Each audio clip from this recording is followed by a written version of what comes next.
Yo, people, welcome back to another stream. And my hat's so dirty, man. I mean, hopefully you guys are all doing well, guys. Make sure you're smashing up the like button.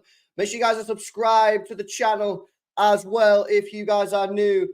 Yeah, big up to JTI, man. To smash the likes, people. Come on, mutants are out today. Now, for real, man, for real, guys. Today is an important day, yeah?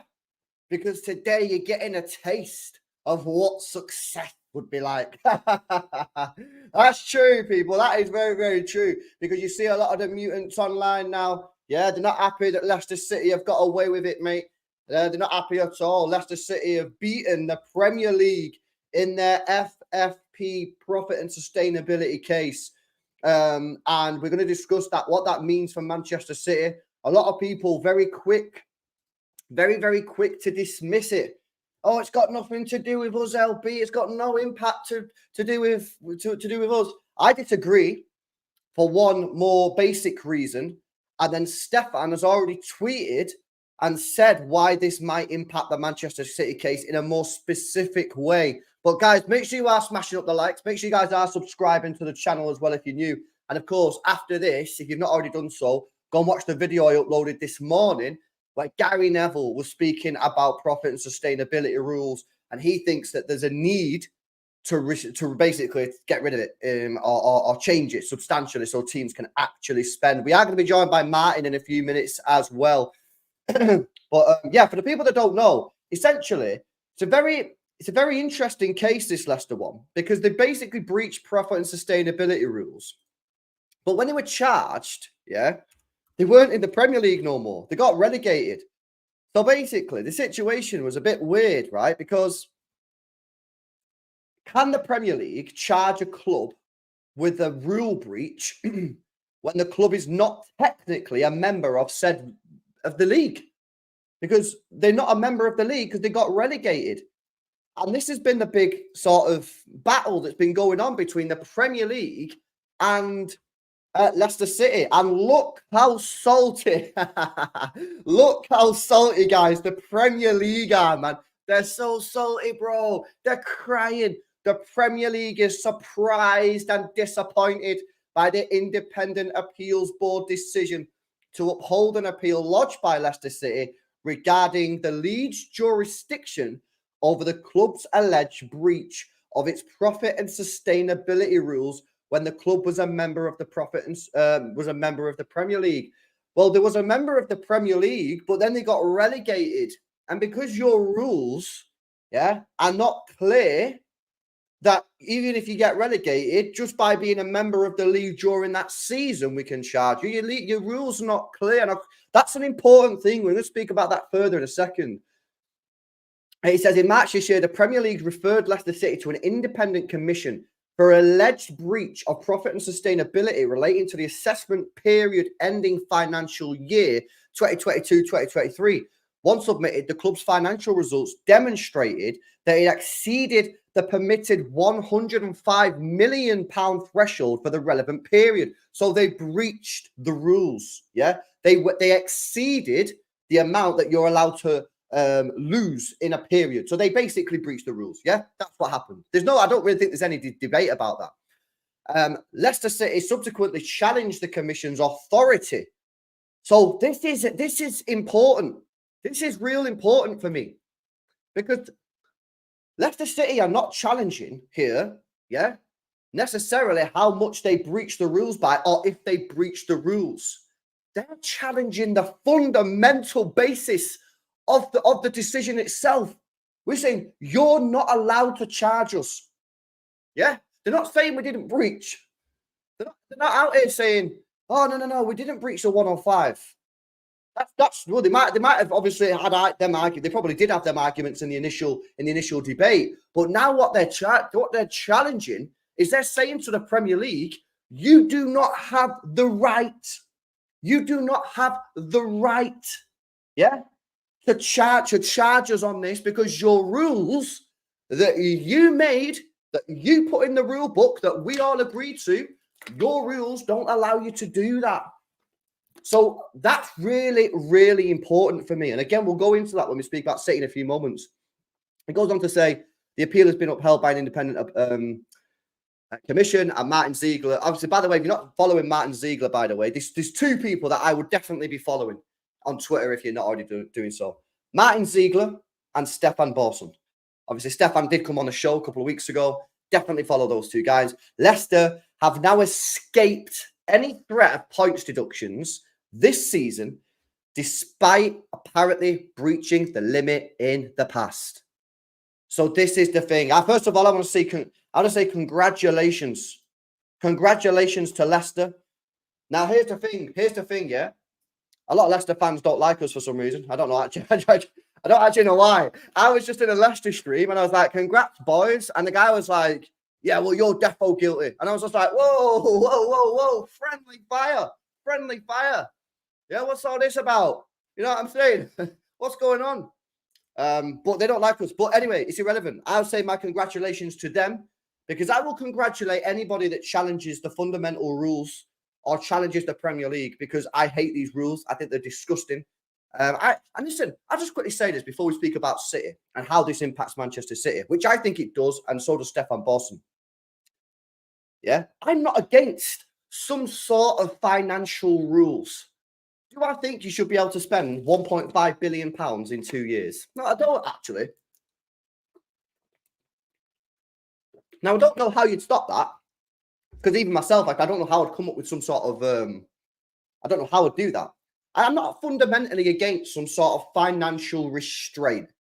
But any financial restrictions that restricts a club to invest in its club, yeah, in its players, in its manager, in its staff, I'm fundamentally against that. Because what you're doing there is you're killing the dream. You're killing the dream of the small club.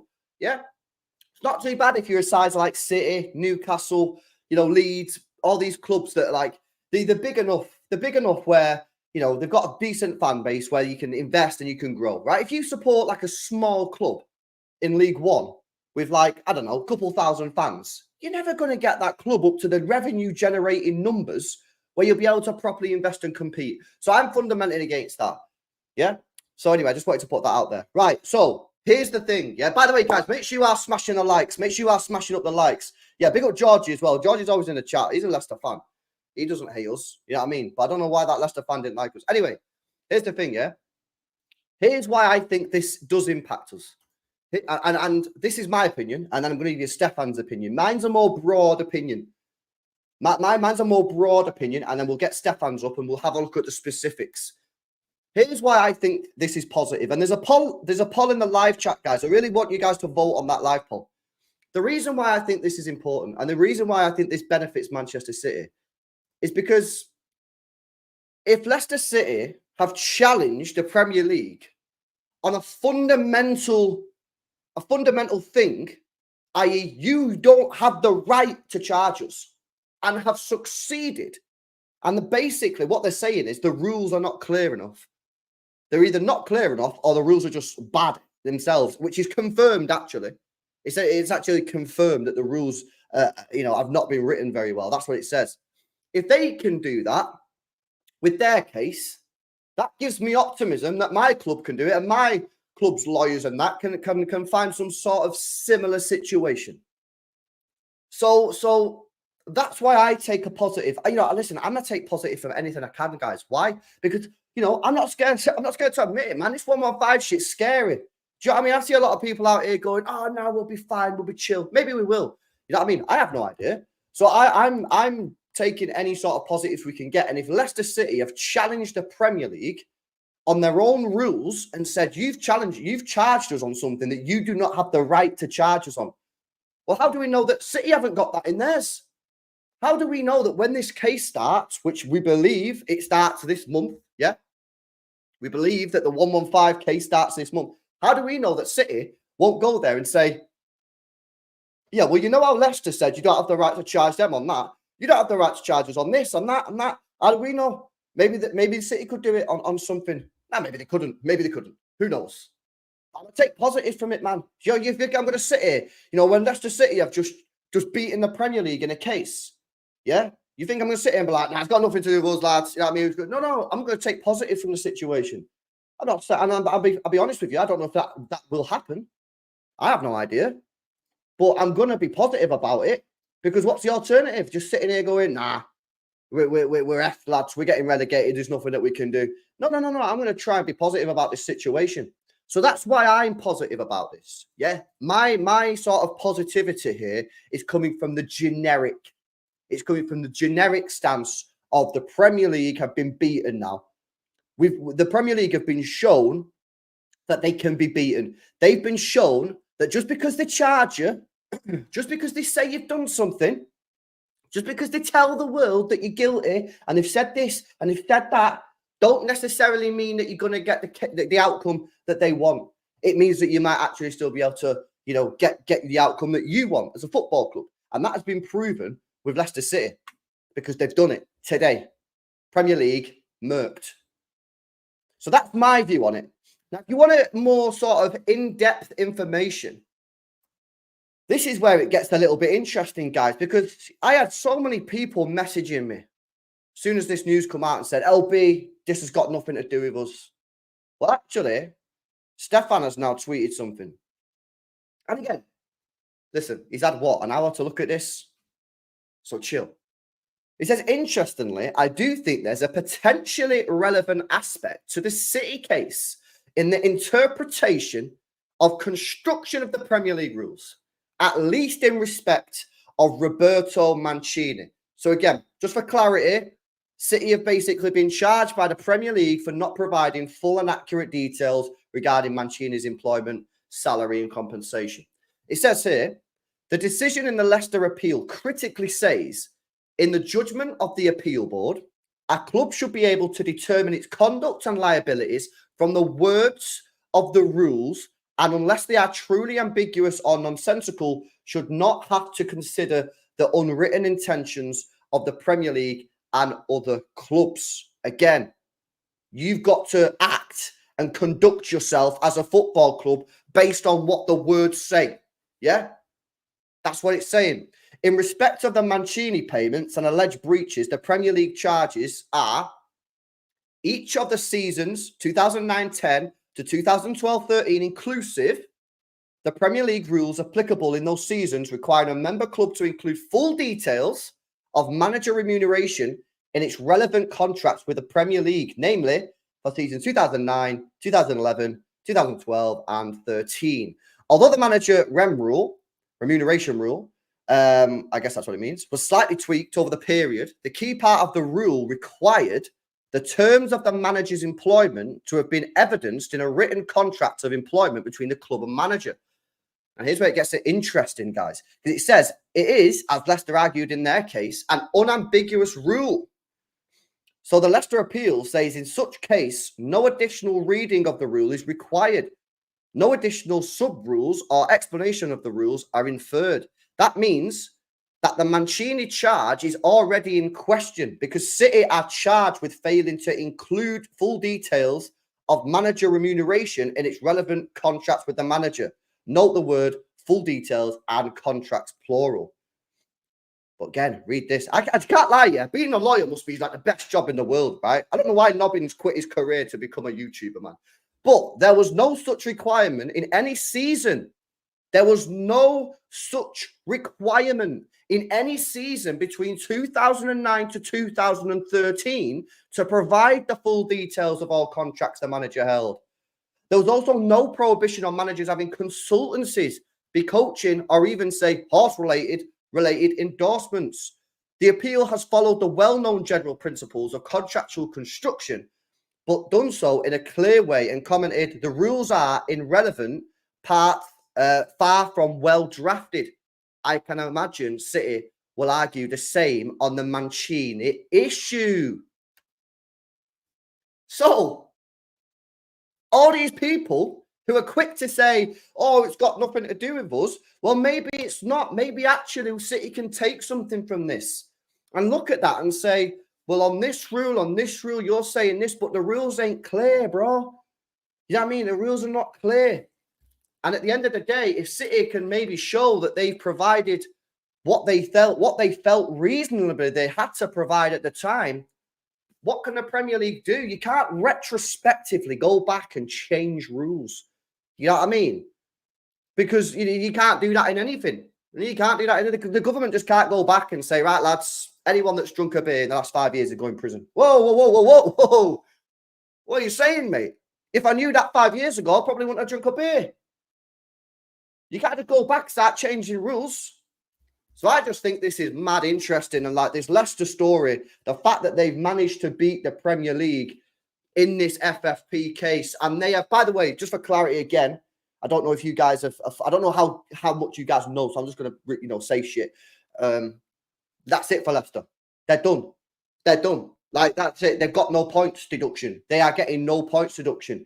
Now, whether the Premier League are going to do anything more about this, I don't think they can because this was an appeal. I don't know because they are salty, mate. Yeah, they are mad, mad salty, guys. So salty. It's unreal how salty they are. But this is it. You know what I mean? At the end of the day, it's they can't be mad at anyone. Why are they going mad? They're saying, oh, we are disappointed in the independent commission. What do you mean you're disappointed, mate? Nah, that's not how it works, bro. You're not disappointed. You should be happy. You should be happy that the outcome that happened was the correct outcome, mate. Yeah, why are you unhappy for? Why try to tell everyone that you're unhappy? Why? You want someone to get a rule against them and a charge against them that they didn't deserve? Because according to the independent commission, Leicester shouldn't have got a points deduction. Hence why they didn't get one. So what, you actually wanted them to get one, even though they didn't need to get one? Oh, no, I'll tell you why that is. Because you've been played. You've been schooled at your own game. You wanted to bring in all these rules, and now everyone's finding ways, to get around the rules. You got Chelsea out here selling hotels. You got the Chelsea out here selling the women's football club to themselves. And the Premier League are like, damn, what can we do? How about, when you bring in a set of rules, which is mad restrictive, and a load of BS, maybe you should make sure that the rules that you're bringing in are watertight. And these rules are not watertight, hence why they need to be removed. You can't have a set of rules, guys, where you can sell a hotel to yourself and it'd be fine. You can't have a set of rules where you change your accounting period, because apparently that's all they did. That's all they did, according to Stefan on here. He said, look at this. Look at this. Had Leicester not moved their accounting year end, from 31st of May, they would have breached. That's where we're at, mate. That's what I'm saying. That is where we're at with this. And I say fair play to Leicester. Fair play to Leicester. Because they have a responsibility as a business. They have a responsibility as a football club to do everything that they can to protect the football club.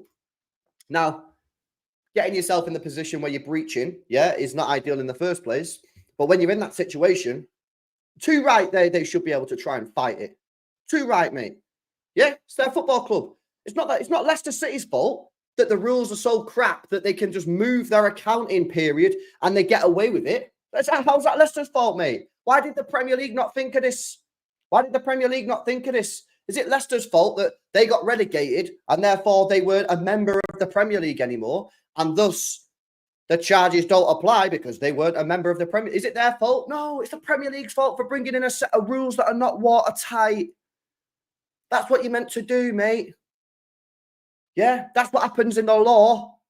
Do you know what I mean? That's why when you get arrested for something and you go to court, it's difficult to argue out of it. There's no little get-out clauses. Do you know what I mean? Like, because they got you. And I just think, like, at the end of the day, all these mutants that are crying about this, saying, listen, first of all, when I say mutants, if you're an Everton fan or a Forest fan, get it. I get it 100%. You're not a mutant, man. You're just fucking fuming. You're fuming that your club got murked and Leicester have got away with it. What I would try and say to you, although who am I to tell you what to do? You do what you want, is don't be mad at Leicester. Don't be mad at Leicester City. Be mad at the Premier League, which you already are and all that, but don't take your anger out on Leicester City because they've done what they needed to do to get out of this mess. They looked at the rules and went, hang on a minute, you ain't doing shit to us, bro, because you don't have the right to do it to us. Now, you obviously tried whatever you try to do.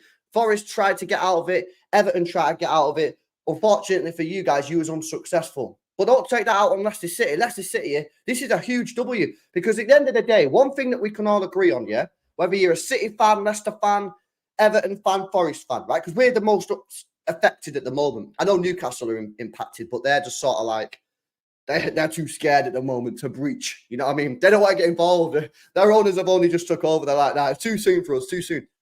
One thing that we can all agree on, yeah, is that these rules in their current stance are a load of nonsense. We all know that they're a load of nonsense. And again, I'm not against some sort of financial system, but my financial system that I would implement would be purely to protect teams from going bust. So if you want to spend £1 billion, be my guest, but just make sure we've got some sort of system in there to protect the club. Yeah, my system would not restrict any team, yeah, buying players. No. As long as the owner's willing to, secure the club, I chill with it. We need to get rid of these rules, mate. Yeah, we need to get. And by the way, people like Gary Neville, yeah, you need to speak up louder, man. You need to speak up louder, because people like Gary Neville, right? He's said it for a while that he's not a fan of the PSR. He's got one of the biggest platforms in this country to speak about football. Yeah, he's got his Monday Night Football show, which is watched by millions all across the country. He's got his Saturday show that he does with Sky or Super Sunday or whatever. And then he's got the overlap. Yeah, he needs to be banging on about it week after week after week, that these rules are an absolute joke, mate. Yeah, and by the way, I'm saying this as a City fan who right now is at the top of the table and no one's challenging us. If you remove the restrictions, you're going to get Newcastle spending absolute dollar. You're going to get Aston Villa spending absolute dollar. We're going to be challenged more. But I just don't think these current rules are good for the game. And I think, honestly, whilst they're here, providing we don't lose our case, I think City could just dominate this league for a long time. I do, because we've got the academy. We've got the best academy in the country. Yeah, we're selling players that have never kicked a ball for us for 20, 25, 30 mil. On the reg, we made £500 million in player trading profits just from our academy alone since like 2015. £500 million. They've got the revenues up. Again, whether they're real or not, who knows? But it's not my job to authenticate them. Yeah, it's someone else's job. They're there. So they've got all the money. They're not spending any money. We spent 25 million quid this summer. 25 mil. That's all we spent. 25 million pound. And my club, yeah, is just chilling. So these rules need to be gone. And we need people like Gary Neville to be banging on about it more. A 30-second, 40-second little speech from him yesterday is not enough. You need more people. You need to educate people, man. You need to educate people, because too many people, in my view, yeah, are just sheep who have followed this FFP narrative for the last decade, while City fans have been banging on about it since whenever it came in over a decade ago, saying these rules are a joke. And no one listened, because everyone just listened to the red cartel clubs and everyone just was a sheep on it, saying, yeah, we need to stop Man City. They're trying to ruin the league. And then a decade later, yeah, when everyone else is getting done, and people can't buy players, people are going, oh, yeah, these rules are a bit dead, aren't they? No, we can't spend money. Oh, really?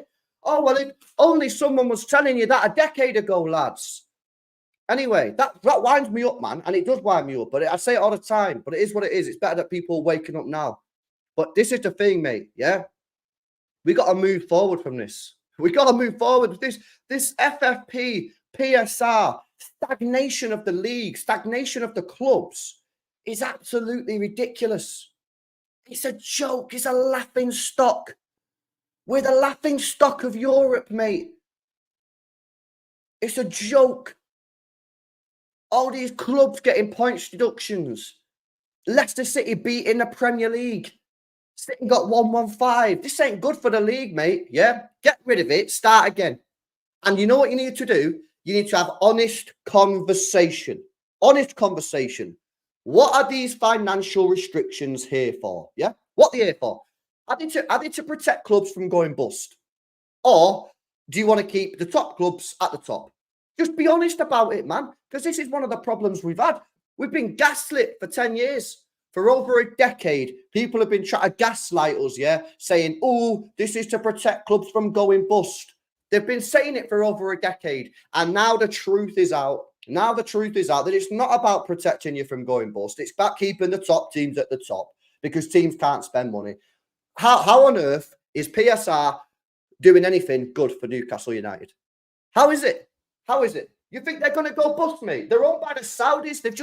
They're paying Ivan Toney £1 million a week. Yeah? You think they're at any risk of going bust? How is this helping them? And again, if you want to put some protections in place to stop the owner doing a madness and getting off, no problem. But teams should be able to spend. And we've been gaslighted, yeah, for over 10 years. It's about protecting the clubs. It's about protecting the clubs. Absolute BS. Absolute BS. Yeah? What about that letter? What about that letter that the big clubs signed and sent to the Premier League asking for financial restrictions? You think Arsenal, Liverpool, Man United, Spurs, Chelsea, you think they were thinking about the smaller clubs in the league? How dumb do you have to be to think that they care? Do you think they care? If they cared, why did Man United help Bury out when they needed help? A local club. Why? If you cared that much, yeah, why didn't you help Bury out when they were struggling? Why? Because you don't care. And by the way, they don't have a responsibility to help Bury out. But if you're that bothered about it, if you were that bothered about writing a letter, yeah, to the people that make these rules about protecting the clubs, yeah, you have this such moral superpower. Why don't you help Bury? Why don't you help the other clubs that have struggled? Yeah, what was the club? Was it like Hartlepool or someone like that? Someone let me know in the chat. There was a club, yeah, about a year ago, maybe 2 years ago. Well-known club. I think they were like bottom of the EFL/conference. They used to go up and down, I think. Maybe Hartlepool, someone like that. And I'm pretty much, yeah, they owed HMRC, the tax man, the government. They owed the government around £1 million, £1.5 million in debt. And they had a winding up order. I can't remember who it was. It was it Macclesfield? That Macclesfield, someone saying Darlington, Southend. Well, listen, there's probably a couple of clubs, yeah? The point is, if all these clubs are so desperate to help these teams, why don't you start a fund? Why don't you start a fund? Man United, Arsenal, Liverpool, whoever else decides that, oh, we have to be the saviours of football, why don't you start a fund? Yeah, you spend 95 million euros on Anthony, yeah? 75 mil on Højlund. Why don't every year all them clubs who think that they need to protect us all say, oh, you can't spend, lads, because we don't want you going bust. No, that would be horrendous. Oh, Bury FC, can you have £1 million to stay alive? No, sorry, mate, you got to sort yourself out. Why don't you? If you're so good on shit like that, why don't you start a fund, mate? Every club, yeah, who thinks that they have the divine right to tell everyone else what to do, every year, £1 million, £2 million into a pot. If any club decides to go bust or whatever, they got them covered. Yeah, what's £1 million? United earn what, 700 million? They spent 95 on Anthony. What, you tell me can't put £1 million in a fund to use in case of emergency? No, because again, it's PR and it's lies and they're gaslighting us. That's what they're doing, gaslighting us. And it's disgusting. It's disgusting because they're taking us for mugs, mate, yeah? They think we're stupid. Mate. You think we're stupid? You know what I mean? Are you idiots? Just think we're stupid. It's absolutely ridiculous. Absolutely ridiculous, man. Yo, big up to Chicken Wing. W's in the chat for a 12-month membership, guys. They did Leicester get relegated on purpose. They had good players not to be relegated. And listen, I doubt they got relegated on purpose, bro. I think they were just genuinely shit. But obviously, by getting relegated, they weren't a member of the league anymore. And that's what they're saying. That's what they're saying, man. But yeah, it's just frustrating. It's frustrating, man, because it's like, where do we go from here? Are we going to be speaking about this? I don't like speaking about, I want to speak about football, man. And it's like, listen, if you really want to do something about this, yeah, scrap the rules, scrap them. Because let's be honest, these rules are chalked, mate. These rules are chalked. This is like buying, when you buy a car, yeah, when you ever bought a car and it's got mad issues, it's called a lemon. Yeah, you bought a lemon. You buy a car. Oh, within a week, the gearbox is gone. Get the gearbox sorted. Next week, fucking indicator's gone. Next week, fucking power steering's gone. Next week, radio. Now, this is what we've got with these rules, man. Every week, the rules are being changed. Yeah, next year, they're trialing some other system some other random system where it's just, well, we're trialing a system, but it's not actually in place yet. We're just testing it out. What do you mean just testing it out? What's that mean? Just testing it out. We're testing it out to see what it's going to be like, and then we'll make a decision if we're actually going to bring it in. So you're changing the rules again. And then it's like, oh, yeah, but we're going to bring in this rule, yeah, where the number one club can only spend a certain amount, compared to the lower team. What? What's going on here? What about if that club wants to spend money? What are they meant to spend the money on? This is what I have a problem with these new rules that they might be bringing in, where you're going to be anchored to the lowest team. Where's that money going? Because I tell you again, guys, yeah? I'm not being funny. I'm going to have a little bit of a dig at Manchester City here, right? So if you don't like any negativity on City, then turn off, right? City go on like they're this mega mint people. They've just put the tickets up for the Champions League group stage. Yeah? What is it? £52 for a group stage match. Yeah, apparently, the Real Madrid game last year was only 50p more expensive than the Inter Milan game. So my argument here is not necessarily that City do that with the ticket prices, because that's going to happen forever and ever. Yeah? I ain't got no time to moan about shit like that. If you want to listen to that, Martin's your man, right? My problem is with stuff like that, yeah, is that where's that money going to go? So if City are at the top, earning all this money, but the Premier League is saying, oh, sorry, lads, you can only spend a certain amount because Southampton, who finished 20th, only earned that, so you can only spend this. You think that money then that can't be spent on players is going to go to the fans who go to the stadium in terms of reducing the ticket prices? Yeah? You think they're going to go back to the disabled people who they started charging for parking and saying, oh, lads, now that we can't spend the money on transfers, we're going to give you the free parking again because you're disabled. No, they're not. They're not. Like, this is my problem with it all. It's just all like, it's all just one big PR nonsense, and it does my head in. And I just wish more people woke up. And the good news is the large part of the City fan community are already awake, because we've had to deal with this for a decade. And now you've got these other fans coming in that are starting to wake up. But I just wish it was done sooner, because all this could have been sorted quicker, a lot quicker.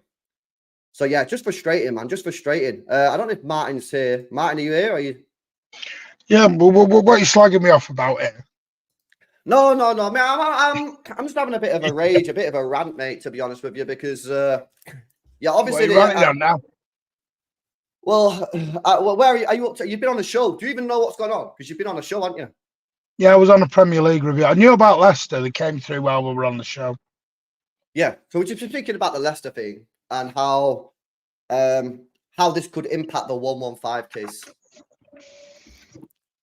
Oh. Because for me, yeah, the fact that the Premier League have charged Leicester when they fundamentally do not have the right to do so, that's interesting. Because people love to believe the Premier League can do no wrong when it comes to Manchester City. No, because I think there's no without fire. How many times have you heard that, guys? I'll tell you what, yeah, I'd be a millionaire if I heard £1 every time someone, LB, there's no smoke without fire. Well, the fucking no, because you know what LB, you know what the Premier League are doing? Oh, sorry, let's forget Richard Masters. The Premier League is just getting the evidence and they're going charge and we'll deal with it later. This is the one thing that they did with City, because you talk about the 115. Got to remember what they've done with City is City haven't cooperated in any way. So what they've done is they've gone, all right, you're not cooperating. We're just going to charge, because they got to a point with being under pressure from United's chief execs, Arsenal's chief execs, etc. And they just went, because they kept asking them the question, what's going on? What's going on? Why aren't you doing anything with City? City aren't playing ball because they haven't got the proper evidence. So they went, right, we're going to charge you with everything and we'll sort it out down the road. And that's what they've done. And this is why I've always said the Premier League are in a very dangerous position, because they're just charging for charging. It's like police, I'm more criminally. Police have a certain length of time. You know, when you arrest someone, you have, is it 48, 72 hours to charge them? Yeah. So what they do is they spend 3 days panicking on getting all the evidence, and they don't have the correct evidence. They can't charge them, or they have to let them go. That's where the Premier League got to City. It was charge or just end it. Yeah, but So they here's the went, we'll thing, though. charge. Yeah, but Martin, here's the thing. Yeah, this is why I think this is a big day in this, because the Premier League have now been shown that they can be beaten, and Yeah, big sale. this whole oh, no smoke without fire thing. Well, hang on a minute. The Premier League have just charged the club, which they didn't have the right to do, according to this judgment. That's what it's saying. Said, Yeah, Leicester, we're not in then the they league, lads. didn't. You can't do this. So they've lost the case. So my point is, when I look at something like this, I take encouragement, and I'll put a poll in the chat and have a look at the results in a minute, guys. Make sure you voted on that. I'm looking at this and saying, hang on a minute. If the Premier League have charged Leicester City when they didn't actually have the sort of right to do so, because they've charged them when they're not in the league, then what? Maybe they've done something wrong with the City case. And then furthermore, obviously Stefan's now come out about this as well. Yeah. And obviously it said that regarding the Mancini payments that the Premier League have charged us with, City have a potential sort of look in there as well because of what Leicester have done. So there's two big things coming from this. It's the generic, well, the Premier League have been beaten and the fundamental charge was incorrect because they couldn't do it. And then you've also got this further specific information that's coming from Stefan, where he's talking about the Mancini payments and saying this, what Leicester are arguing, yeah, in their judgment, City could actually use part of that for the Mancini stuff. So you can only be positive about this. I always have, you know me, LB, I've always been positive because I've always asked the question, unless the Premier League had a smoking gun, I always ask the question, did the Premier League have any further evidence than emails? And that was always the question. I said, have they just charged City on the emails and gone all the way back? Because the problem is, I've never understood some of it because the charges box 2009.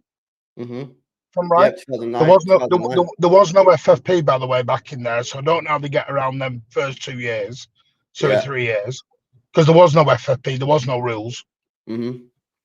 So I don't know how they got around that one.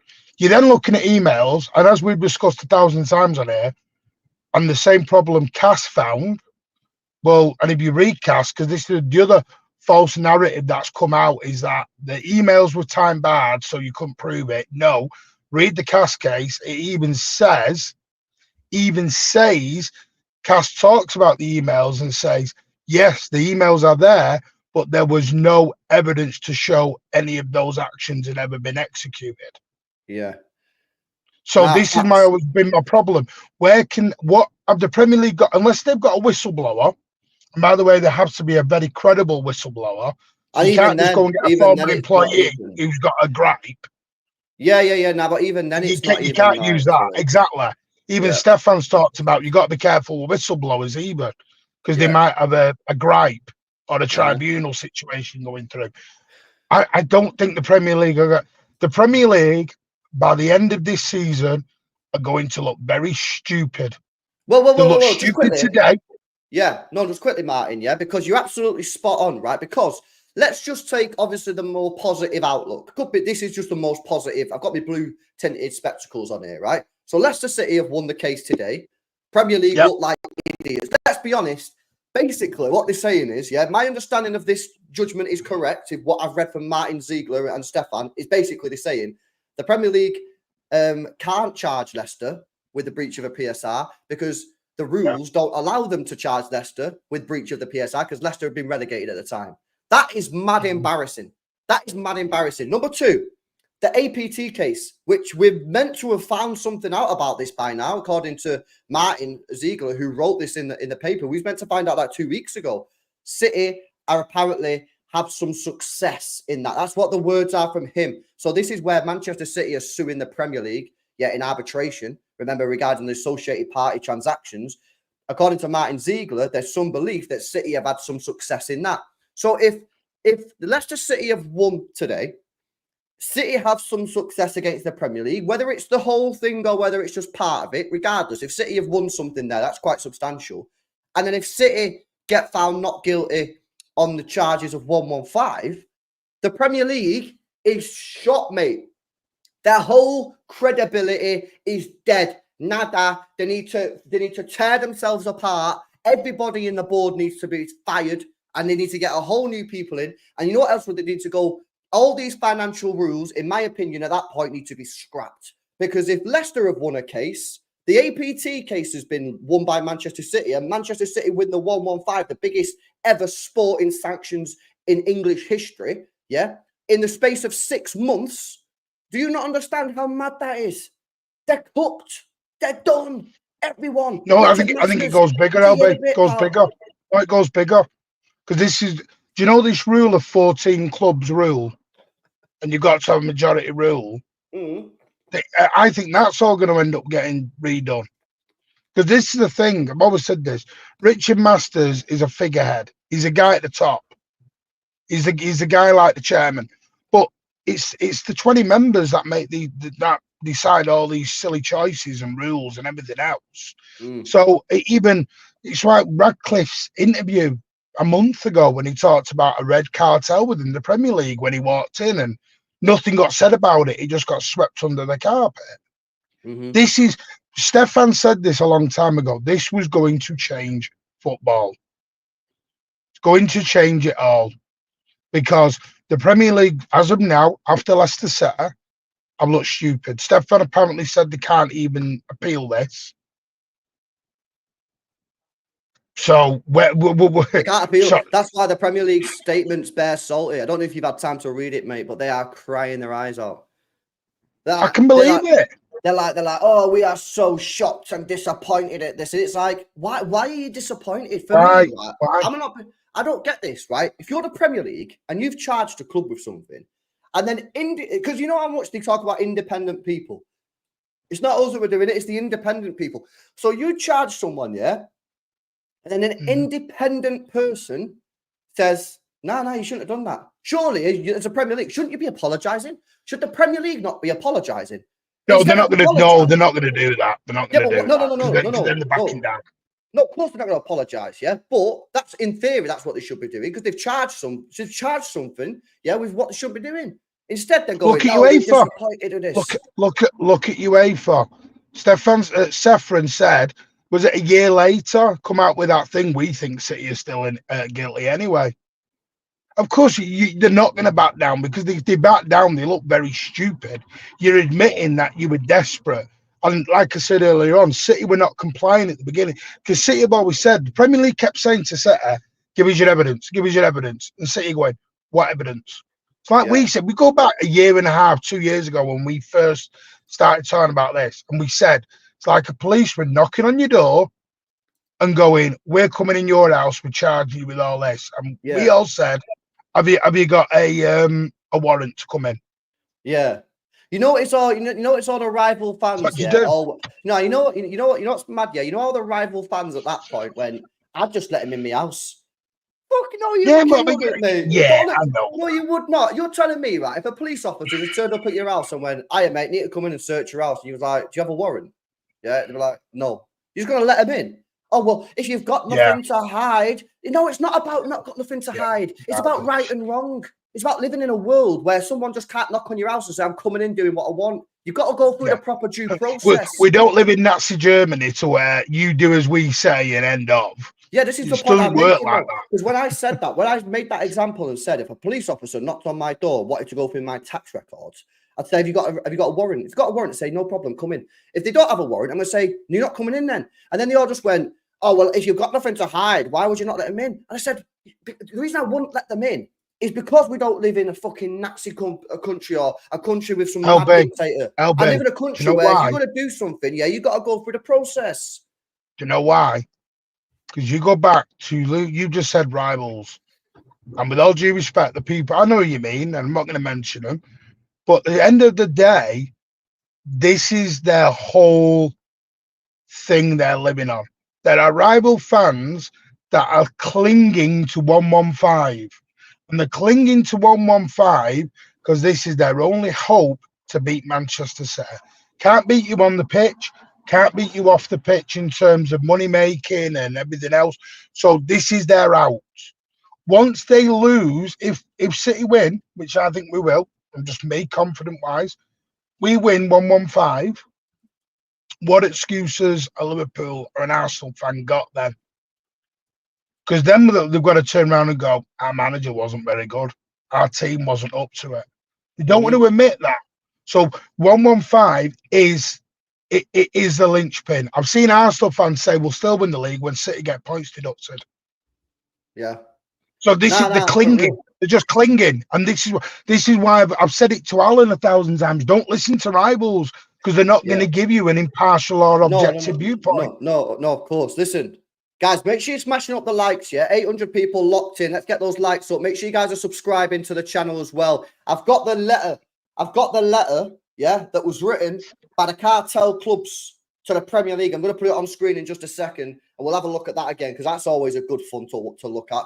Big up to Harambot says the Prem thinks we're stupid because they listen to all the United, Arsenal, and Liverpool fans. They obviously don't listen to the rest of the team, says Harambot. Big up for the 5, man. And W's in the chat for another 12-monther here. Big up to NCZ says the league must be so naive to think people will follow the intention of the law. This is pro sport with big money at stake. Put in right, bro. 100%, man. This is not Sunday League, where everyone after a game goes to the pub for a pint and you talk about work and, oh, how are you doing, mate? Yeah. What's going on with people's livelihoods? No one's doing that, mate. This is a billionaire sports. This is multi-billion-pound TV rights deals. Yeah, this is serious business. You can't just fucking be like winging it. Do you know what I'm saying? LB, just the one thing I will say is City have always said we will cooperate, but they want to cooperate when they get to the panel. When they get to the hearing, that's when City will start doing what they need to do. What City have always, they're not playing this game in the media. It is no right of an Arsenal chief exec to view any evidence we've got because you're not charging us. Go away. See you later. It's like your neighbour knocking on your door and say, "Can I have a look at the evidence?" No, piss off. See you later. You're just being a nosy cow. There's this belief that for some weird reason we've got some defined right to show our books to everyone. 100%, 100%. That's what I'm saying. Right, let's remind ourselves with the famous letter, guys. With the famous letter, which backs up our claims. This is not a conspiracy, guys. Yeah. We're not on Rumble here, yeah. We're on YouTube, mate, yeah, where we've got to abide by certain things. We have to talk about the truth and the facts. Otherwise, we get cancelled. This is legit letter. Look at this letter, man. This letter was written from Arsenal Football Club in 2012, mate. Dear Richard, yeah? Richard, excuse me. Richard, thank you for your... Look at the state of that. This is disgusting. It makes me feel sick. Dear Richard, thank you for your continued work on the vital subject. The vital subject. What are you waffling about, me? Look, see how they're cozying up to him. Oh, thank you, Richard. Fucking idiots. On the vital subject of financial regulation for the Premier League. However, look at this. Look at this, guys. They've got the fucking hands round our necks, and they can't let us breathe, man. They're twisting and fucking crunching us. They say, however, we do not feel that the latest proposals go far enough to curb the inflationary spending, which is putting so much pressure on clubs across the entire league. We continue to believe that to be successful and have the best chance of gaining at least the 14 votes necessary, any proposals for financial regulation must include meaningful measures to restrict the owner funding of operated losses. Why on earth would anyone want to restrict owner funding? Why? Because they don't want owners coming in and putting money into the football club, man. Because they want to stay at the top. Just read it. It's not difficult to understand. They're saying there, we don't want clubs to be bought by owners who actually want to pump money in. Why? Because the people, the people who own these clubs don't want to win. They're not asked about winning. They just want the Champions League revenues. They want to spend as little as possible. Yeah. And this... teams like Manchester City with Sheikh Mansour, teams like Newcastle with the Saudis, that's a threat to their business model. Because all of a sudden, they can't just sit back there and just take the Champions League money. Yeah, what was it like back in the day when it was the Big Four, Martin? You know, some of these people in the chat probably too young. But it wasn't the Big Six, it was the Big Four. Because the top four just was the same teams in the top four. It was the Big Two. No, it's the big two, but it was the same 4 teams in the Champions League pretty much Yeah, it every was the year big for two. about a decade. It was the big two. It was always back in the day, United plus someone. It was always United plus someone. So it was United plus. One year it was Arsenal. Then it was. By the way, it was never United Liverpool. Sorry, just throw that way. It wasn't never United Liverpool. It was United Chelsea, United Blackburn, United Arsenal. But I said this: the first 11 years of the Premier League, United won 7 of them. They've won 3 Premier Leagues back to back. The point is, LB, there's this belief that it's like I hear it now. Oh, the league's not competitive. The league's never been a competitive league. No, because football's cyclical. BS out your system. And teams have success. Teams have bad Yeah. periods. But the point I'm making, Martin, is that before the Big 6, it was the top 4.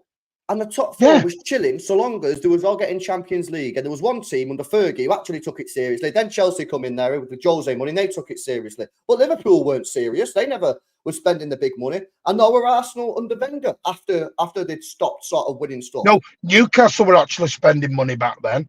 Because it's why they were buying Alan Shearer and Les Ferdinand and Testino Espria, etc. I saw the stat the other day. If you take out the years City and Chelsea had won the league, the ribbons are red. The ribbons are red every single year. This is what they're bothered about. Martin, if you take out all non-American ownership clubs, we've said this before on the show. It's just all red and it's all red and a little bit of white. Yeah, this is not about a competitive league and let's make it fairer. Let's give Fulham a ride in the Champions League. It's not. It's because the ribbons aren't red anymore, and that's what you're upset about. Just be honest with it. But look at this. Yeah, but the thing is, I don't need rival fans to tell me anything anymore because I am already clued up, mate, and most City fans are clued up as well because they actually have opened their not because we're smarter than anyone, Just a quick one, to any rival fans or fans of others. I'm not saying it's because I'm smarter than you. It's because I've had to fucking look into this for over a decade because it's impacted my club. You've not understood it for over a decade. You understand it now. Why do you understand it now? Because in the last year or two, when these rules have been clamping down on everyone, you've had to understand it. We've been looking at it for over a decade because that's what it's been. Look at this. Look at this paragraph here. The owners, controlling shareholders and chief executives of Arsenal Football Club, Liverpool Football Club, Man United and Tottenham continue to believe that the best way of achieving this will be a strict adoption of the UEFA financial fair play rules. We already have 7 clubs each season who are competing in Europe under these rules, and by proposing below some amendments to the phase in FFP measures and make concessions to future new owners and promoted clubs, we believe there's a strong chance of achieving the necessary consensus. And then obviously, then they go on to say what they actually want. It stinks. This absolutely stinks how you've got these clubs all getting together, ganging up, to try and force through rules which benefit them. And it's clear as day in black and white, Pat. Yep, tribalism suits until it doesn't suit them anymore. Simple as that.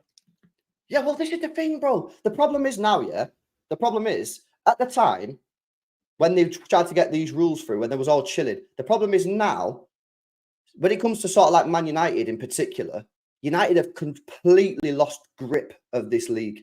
They don't have the control over the league. They don't have the authority over the league. And now they're struggling because now they've fallen out of those Champions League places and they don't have those Champions League revenues coming in every single year. Because like this year in the Europa League, for example, they've obviously failed FFP with UEFA last year. Let's not forget that, by the way. And now they're struggling to really go out there and spend loads of money because of obviously the financial fair play restrictions. That's why, and I needed to clarify this from the Gary Neville video that I did this morning, because there was a couple of good comments. There were a couple of good comments on the Gary Neville video from this morning. My issue with Gary Neville, because Gary Neville is now saying we need to change FFP. We can't allow teams like Newcastle to not be able to spend, right? So I'm on side with him. I'm on side. Where maybe I should have been a bit clearer is my issue with him is that why wasn't he more vocal 10 years ago? Because he's been on Sky Sports since Mancini was in charge. Because he done his first ever Monday Night Football with Mancini, because it keeps on coming up on my Sky Sports Retro on YouTube. My issue isn't now that Gary Neville is saying we need to get rid of FFP or change it so teams can actually invest in the club. My issue with him is, why was he not saying this so long ago? Yeah, is it now because he owns this football club and actually wants to be able to spend money? And it all comes back to the words that Pep said, mate. They're not friends, not enemies. It's all interest, bro. That's what it's about. It's an interest game. Well, but let's be honest, mate. They should have been more wise to that decision 10 years ago, because it might have given them a better chance of being more competitive once Fergie left. Mm-hmm. Well, this is what I'm saying. That's another possibility. Yeah, but this is the thing about it, mate. It's like, this is where I get frustrated with opposition fans. Yeah, if I was wanting the best for Manchester City, what would I do? I tell you what I'd do. I'd tighten the FFP rules, because my club has got the lowest net spend of any club in the Premier League over the last 5 years. It's now making 800 million pounds in revenue a year. Now, again, whether that's legit or not, I don't have a fucking clue. You know what I mean? But that's what they say. So we can only go off face value. Yeah. And we've got the best manager. Newcastle are not able to spend anything. Great for me as a City fan, because they're dangerous. They're a dangerous team. Yeah, Aston Villa, they had to sell players. That's good because they're dangerous. They've got a great manager.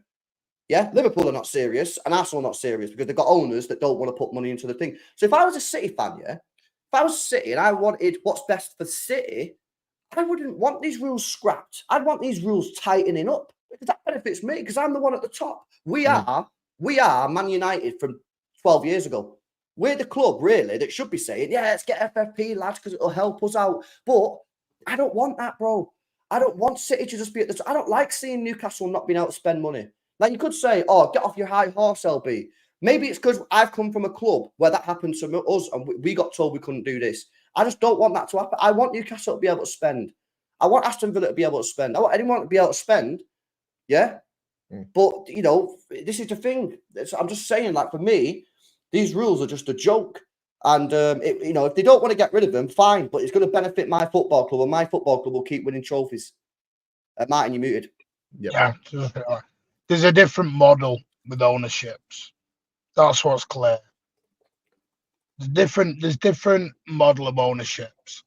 One ownership wants to win. One ownership wants to make money and try and win on, you know, it's making money more. Yeah. It's why Arsenal for 20 years were more bothered about finishing fourth than they were finishing anywhere. Yeah. It's why now, sadly, we've got into it, and I've said this on so many streams, and I feel like a broken record and a dinosaur. But this is why the FA Cup and League Cups are now thrown aside like they mean nothing, because they're only worth. Because do you know what we get? The League Cup's only worth £2 million. Is it even worth that? You only get 100 grand. Isn't that the title prize money? I heard just for winning it, you only get like £300,000. Yeah, no, but that doesn't even cover a week of Kevin De Bruyne. Yeah, talking about total. But the whole point is now we now praise something that Harry Kane. For some reason, we keep using Harry Kane on this example, but it's a perfect one. For years, we criticised Harry Kane that he could never show his grandchildren anything, but I played for Tottenham. Because fourth place became a trophy. Yeah, and what you get is now it's a good example. You get managers who have gotten away with being failures because they're finishing fourth. Yeah, but but this is the thing, Martin. Yeah, big up to it was that in the chat. Big up to Andy as well. This is the thing, right? Fans are being convinced that top four is better than trophies. And it's like, it's crazy. It's crazy. And you look, the League Cup, is it that prestigious of a trophy? No, but you can only win 4 trophies a year. And that's if you're in Europe. If you're not in Europe, you can only win 3, right? Why on earth people are so quick to just dismiss a trophy when that's what it's about, isn't it? Football's about winning trophies. It's about winning silverware. That's what makes Liverpool. When I was a kid, I dreamt to go into Wembley just to get into a final and win something. Dreamt of it. And not a playoff. And the thing is, I've always looked at the League Cup in a different way of, it's not, you know, a massive here we go, but it's a trophy. And at the end of the day, it gives you that kickstart and that winning feeling to finish the season on a positive note, because you've already got that winning feeling. Yeah. I don't understand. I don't get this. We reward failure now. We do reward no, because failure has been changed to success. Yeah, because that's what they've done. They've took failure, which is finishing 4th, yeah, or finishing 5th. Because some people would rather finish 5th, get Europa League, than winning a League Cup. But they'll say, oh yeah, but this is a thing. It's just a lie. Look at Arsenal, right? Look at Arsenal, for example. We've got to get back in the top 4, lads. If we get back in the top 4, we'll buy all these world-class players. Right, well, they've been in the top 4, what, 2 or 3 years now? What world-class players have Arsenal signed? I'm not going to be harsh here. Declan Rice was not a world-class player when they signed him for West Ham. He was a very good player, but he was not a world-class player when they signed him. What world-class players have they actually bought?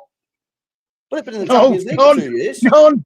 Well, this is what I'm saying. And that's not Arsenal. I'm not having a pop at Arsenal fans or anything. I'm just saying, like, everyone says to people, get back in the Champions League, get back in the Champions League, and then you can buy better players. Tottenham Hotspur were in the Champions League, what, 5 years in a row under Pochettino?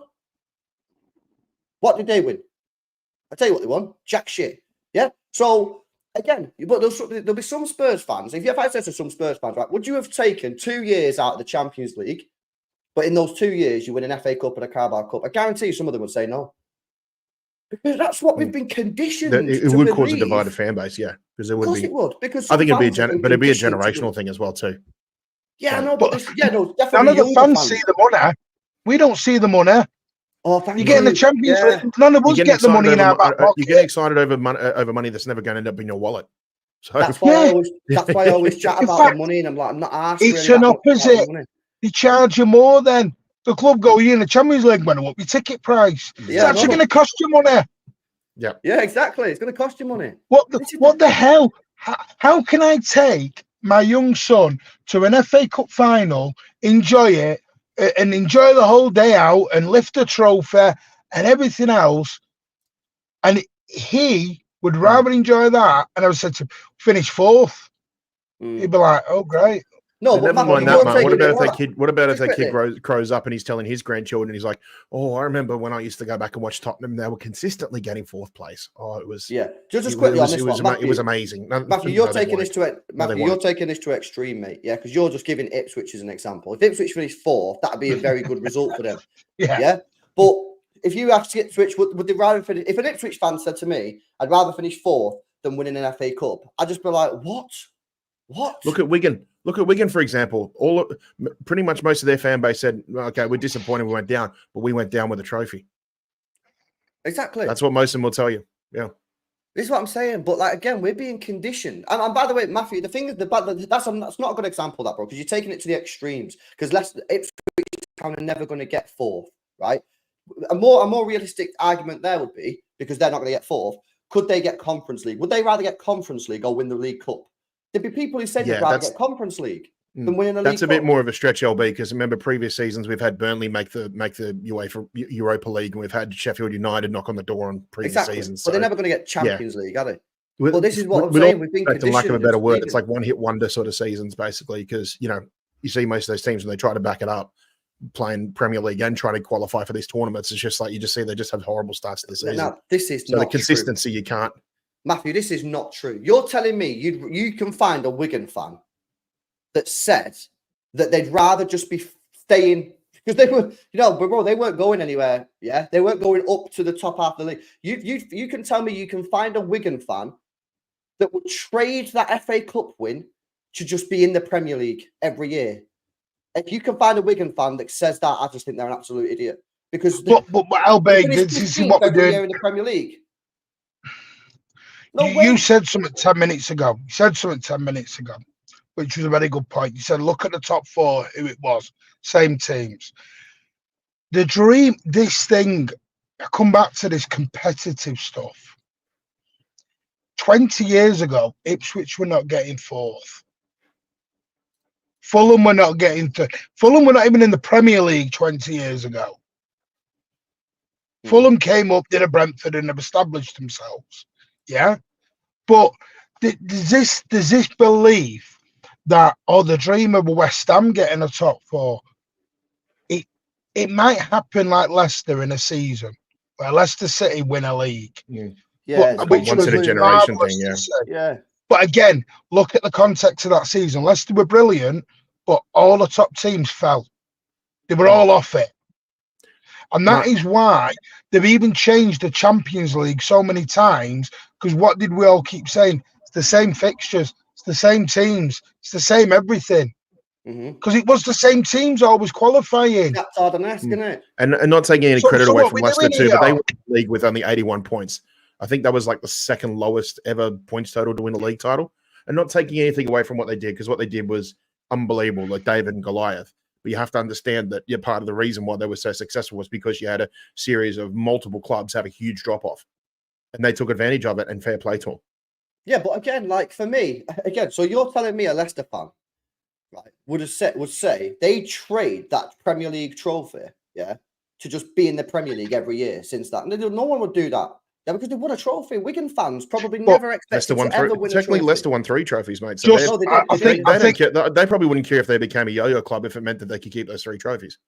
Can I just, Matthew's put a quite, and this is the whole part of the argument, and it's not to have a go at Matthew, he's proving the point. Debate, so it's a debate. He's wrote a comment on, that's the difference between fans and owners. Of course, 100%. Hello, we're not owners. Yeah. When did fans think they're on the board? This is my whole point. As a fan, as football fans of 2024, we believe we're on the board. We believe we get a. I hear it on transfers. We should buy that or else. Cheeky out. We're not on the board. There is no transfer committee. We don't. There's not a club rep from the fans on the board. We're not getting the money. We're here to watch our team be successful. Whether that's FA Cup, League Cup, getting into Europe, whatever. Yeah, I had it the other day. There's a guy on my stream. But there's a guy on my stream who's City fan and he's also Sports Bratislava. And he come on and he said, Bruges. I love Bruges getting in the Champions League. But I know they're not going to win it. So yeah, I enjoy 2 or 3 games, but then I'm out. I'm back to normality then. Yeah, but this is the point. This is the thing, though, Martin. Obviously, so if you use the example of Wigan, yeah, obviously their owners would rather have stayed in the Premier League. It's not rocket science. They lost loads of money from that. But as a fan, the fan ain't lost no money. In fact, as you said, their fucking prices have probably gone down. You know what I mean? Roberto Martinez got a job based on winning the FA Cup, not because he got Wigan relegated. Yeah, but this is the point. Roberto Martinez, in my opinion, is one of the worst man managers in bloody there you go. football. That's my point. Yeah. No, it's just that's what I'm saying. At the end of the day, for me, yeah, we just need to completely change this. And by the way, the whole thing with the top 4 as well now doesn't even fully make sense, because if you get top 4, you get the Champions League money. It's not like you can go out and spend all the money anyway, because like what about you don't get it in one bundle. No, it comes to you over a course of several years. That wasn't the point. The point is like if you've got a couple like 2 years behind you of like big losses, you might need that Champions League money to offset those losses, so you meet the PSR, the profit and sustainability rules. So actually, this argument has some validity pre-FFP, because you get into Champions League, you get all that money, you can just go boom, we're spending it all. And we'll put a bit of our own money in as well. We'll lose a lot of money, but we're spending a lot of money, and we'll reinvest. You can't do that now, because if you do that now and you've got a couple of years behind your losses, then you're going to blow your profit and sustainability amount of 105 million. You're going to fall foul of the rules. You're going to get a points deduction. So this thing about getting top 4, I have more sympathy for this idea if there's no profit and sustainability rules, i.e., pre like 2012 or whatever. But now. Nah, it's you might as well just win trophies, lads. Seriously, man, that's what it's about. I'm not being funny. Yeah, we're about to overtake Arsenal Football Club in terms of the 3rd biggest, not biggest, but 3rd, most trophies in this country. I believe that's the thing. When I was growing up and City was shit, yeah, I used to look at Arsenal under Wenger and I think these are unbelievable. I used to, because obviously I was watching football a lot early 2000s. That's obviously when I was sort of at the age where I could understand what was going on, So I was watching Arsenal, and I didn't like United, so I was watching Arsenal and thinking, this team's mint, man. Obviously, I was a City fan, but I was like, I hope Arsenal win because I don't want United to win. And I used to watch them. They did the Invincibles. They got to the Champions League final. Very unlucky to lose that final as well. And my club, Manchester City, is potentially about to overtake them in terms of the most trophies. And that could happen this year or next year. And it's like, it's just wild, man. And the reason that is because my team's serious and their team's not. And their team hasn't been serious for a long time. Hang on a minute, LB. We won 2 trophies this year, yeah? And we all gloated about our quad. the Super Cup and the Club World Cup. What did we have to win to get into them? Champions League. Champions League. Did we get into them by competing in the Champions League? Yeah, the point is you had to win it. Of course, yeah. You had to win it though, didn't you? So you can also get into Europe by winning the FA Cup. You can also get into, I know the League Cup was a little bit, I know that's the one people have ummed and ahed about. But if I said, I know some Tottenham fans have gone, what, 40 odd years without a trophy? Newcastle 50 odd years without a trophy. Trust me now, a lot of their fans would snap your hand off of a League Cup. Just I remember a banner being at Old Trafford, a banner where they took the piss out of us. Not as, oh, how many years you've not been in Europe, it was how many years we've gone trophyless. Yeah. And that's what it was about for us. Banner, we could drag that banner down and go, that banner's over with. That 2011 FA Cup meant so much to us. We paraded it. I see people now. I've seen teams not do parades because their trophies aren't big enough anymore.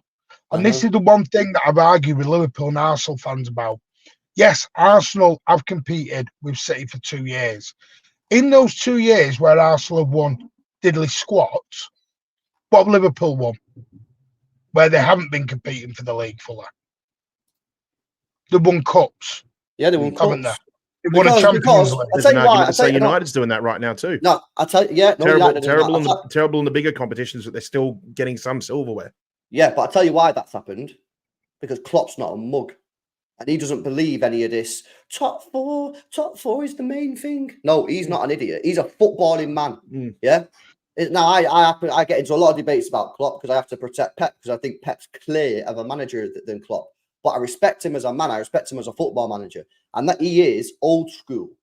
He is old school. But Wenger only won. Wenger, believe me now, Wenger only did this. We didn't win a trophy because they were paying for a new stadium.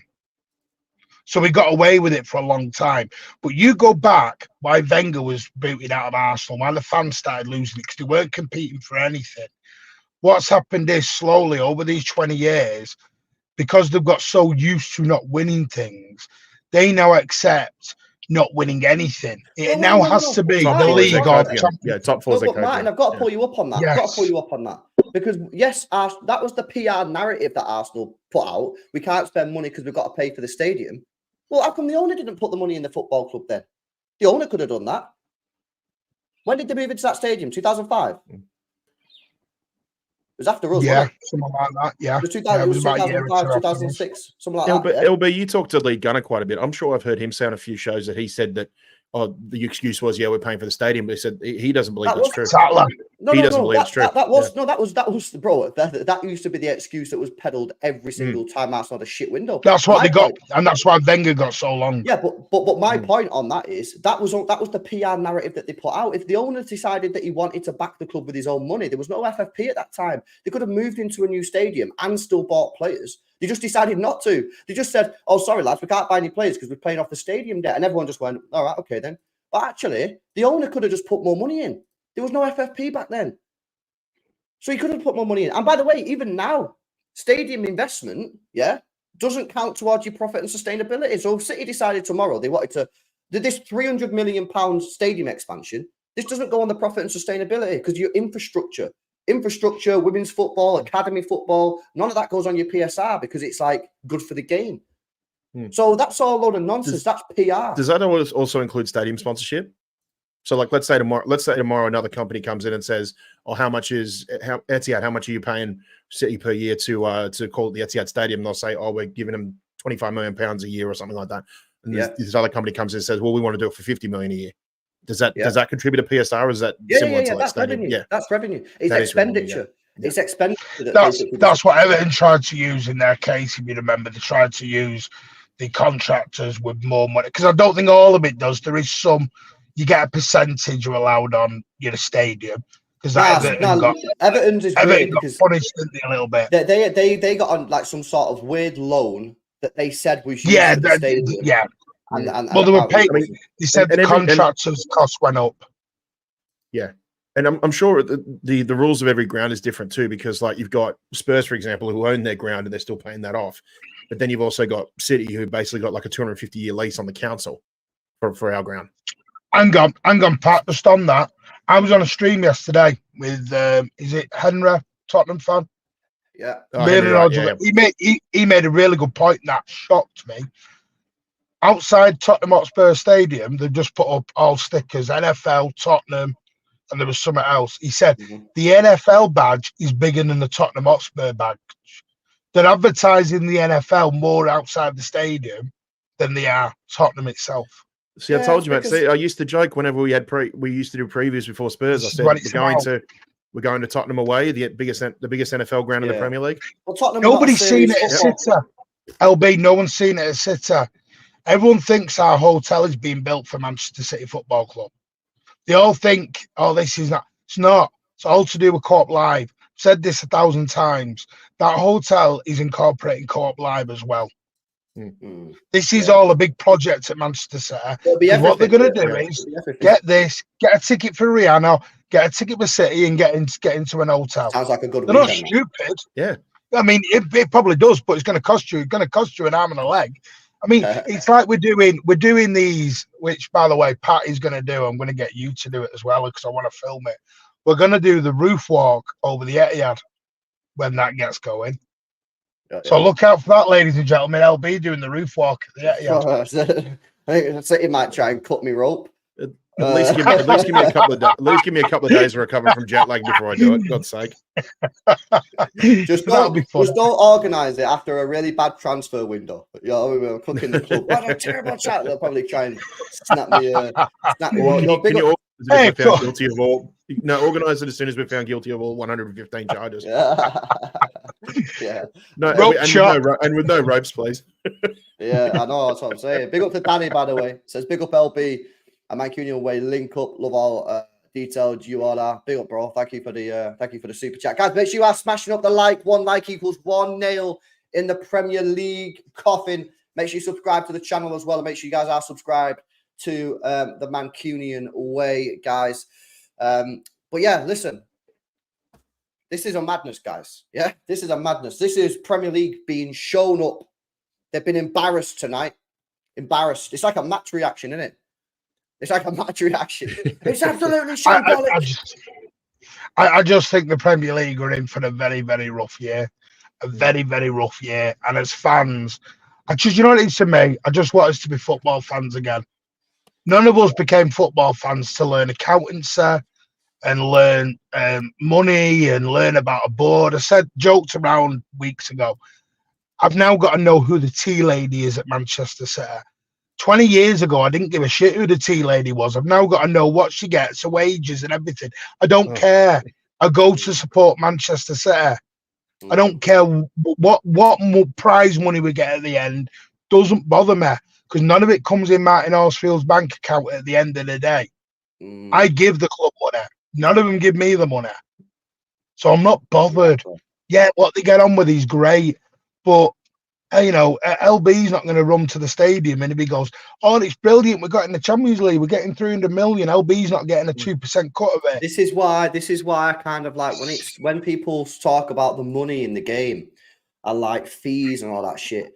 It's like, listen, I'll speak about it and I'll give my opinion. And like sometimes it'll wind me up, like when we sold Mahrez, in my opinion, on the cheap. But like, it's why typically I don't really get that involved with it because at the end of the day, it's not my money.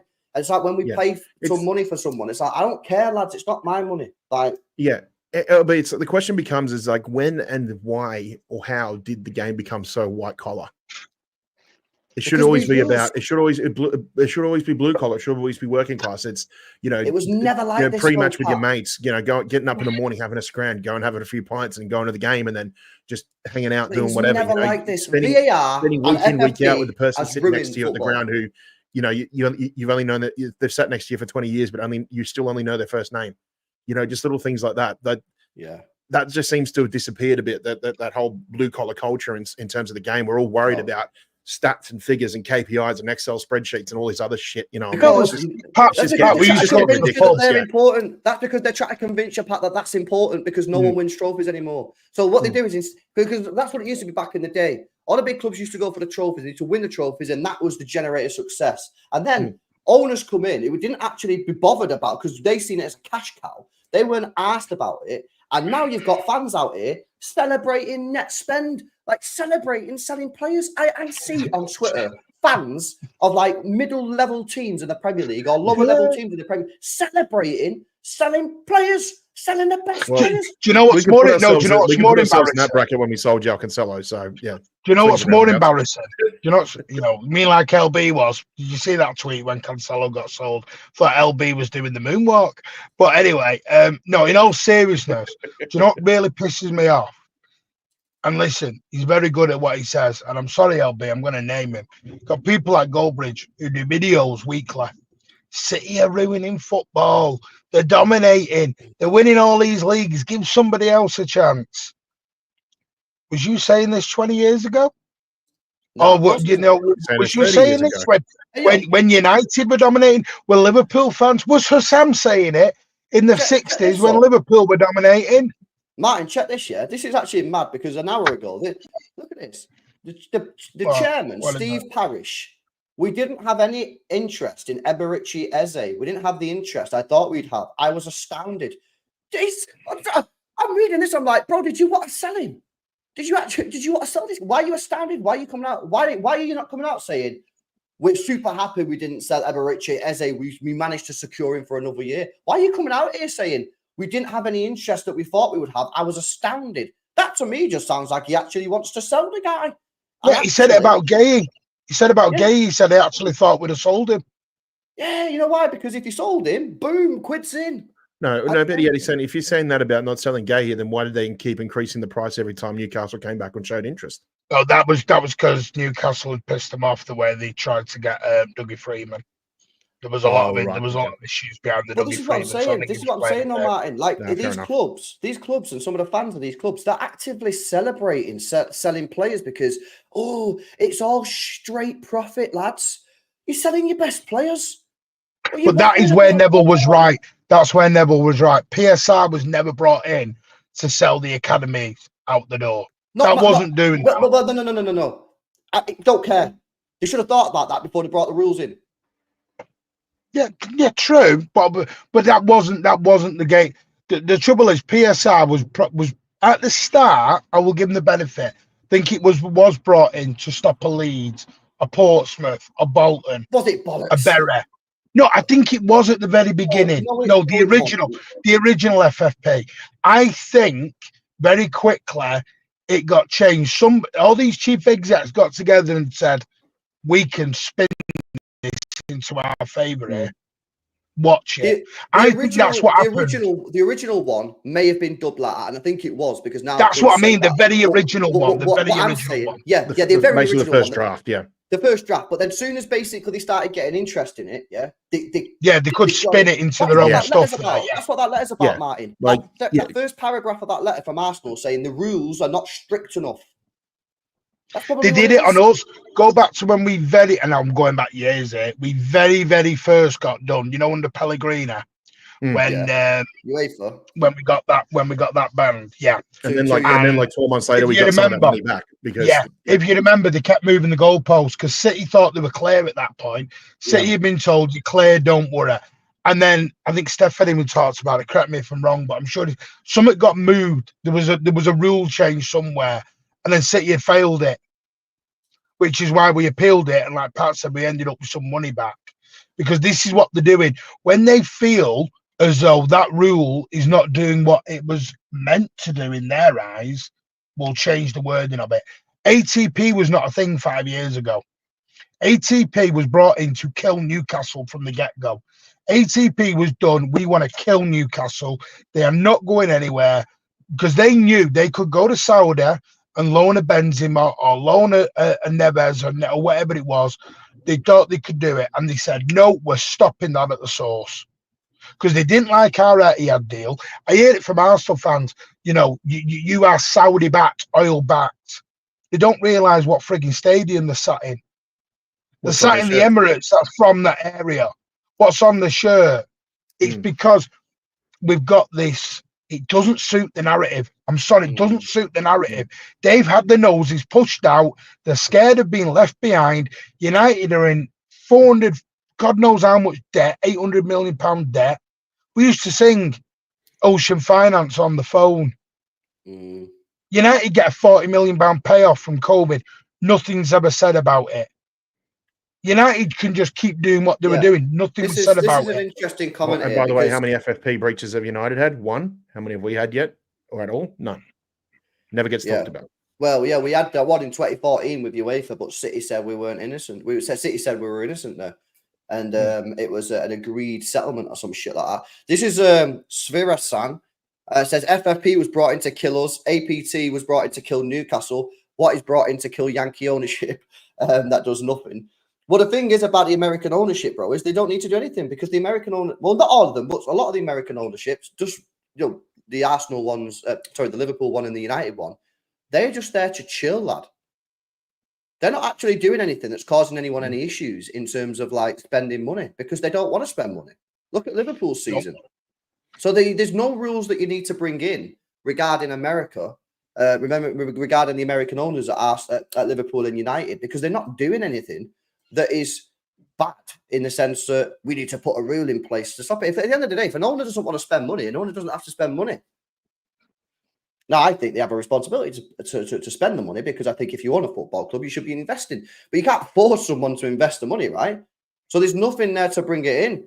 The problem is, Svira-san, I think I say your name right there, bro, is that, the problem is that what needs to be done and what probably is happening right about now is that they're using their power as the big clubs to throw around these rules and dictate to everybody else what they can and can't do. So that's what needs to be stopped, bro. I've told you what the game is. Told you what the game is. The Super League never went away. The Super League never went away. The Super League went away. If we are, listen, I fell into the trap for 2 years where I thought fans dancing outside a stadium has stopped these multi-billionaires from going ahead with their plan. Yeah, of course we have. Listen, this is what this is all about. This is in the Premier League right now. We have got a standoff. We've got an American ownership model versus what we want to call an Arab ownership model. That is why if you go back to City's statement in the APT cases, they didn't say Abu Dhabi investment, they said Gulf investment. Yep. Because they were talking about the differences.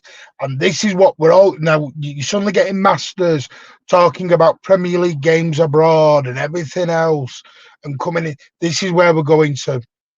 We're coming to the Super League. It's just going to be a very different way. It's the Americanization of it. Yeah. 100%. And that is not, by the way, League, I am not having to go at Americans. I'm not having to go at American people or American fans. No. You don't need to say that, bro. So, no one's going to think that's what you're doing. I'm talking about, it's just about a model. It's about the business model. It's the way they want to do it. But and sadly, we're all falling for it. It's just so happens that the Liverpool and the United guys who are doing this are both American. It's what this is what eventually, and what's caused it is all fan bases are arguing with each other, and we no longer debate about football. We now debate about pennies in the bank account. Yeah, I never went to the pub in the 2000s and the 90s and debated pennies in my bank account. I debated plays on a football pitch. Yeah, couldn't give a shit what we were making. That doesn't happen no more, though, Martin. Yeah, because at the end of the day, they brought these rules in place. And you know what I'd say as well, yeah, is that the media love this. The media love this. They love it, mate. They love it. Yeah, all the journals, they've got so much more to talk about. You know what I mean? In the international breaks now, they've got all this FFP stuff to talk about. I've got the FFP. I'm probably part of it. You know what I mean? But I don't want this to happen. I'm with Martin. I'd rather it all just be gone. I'd scrap the whole thing.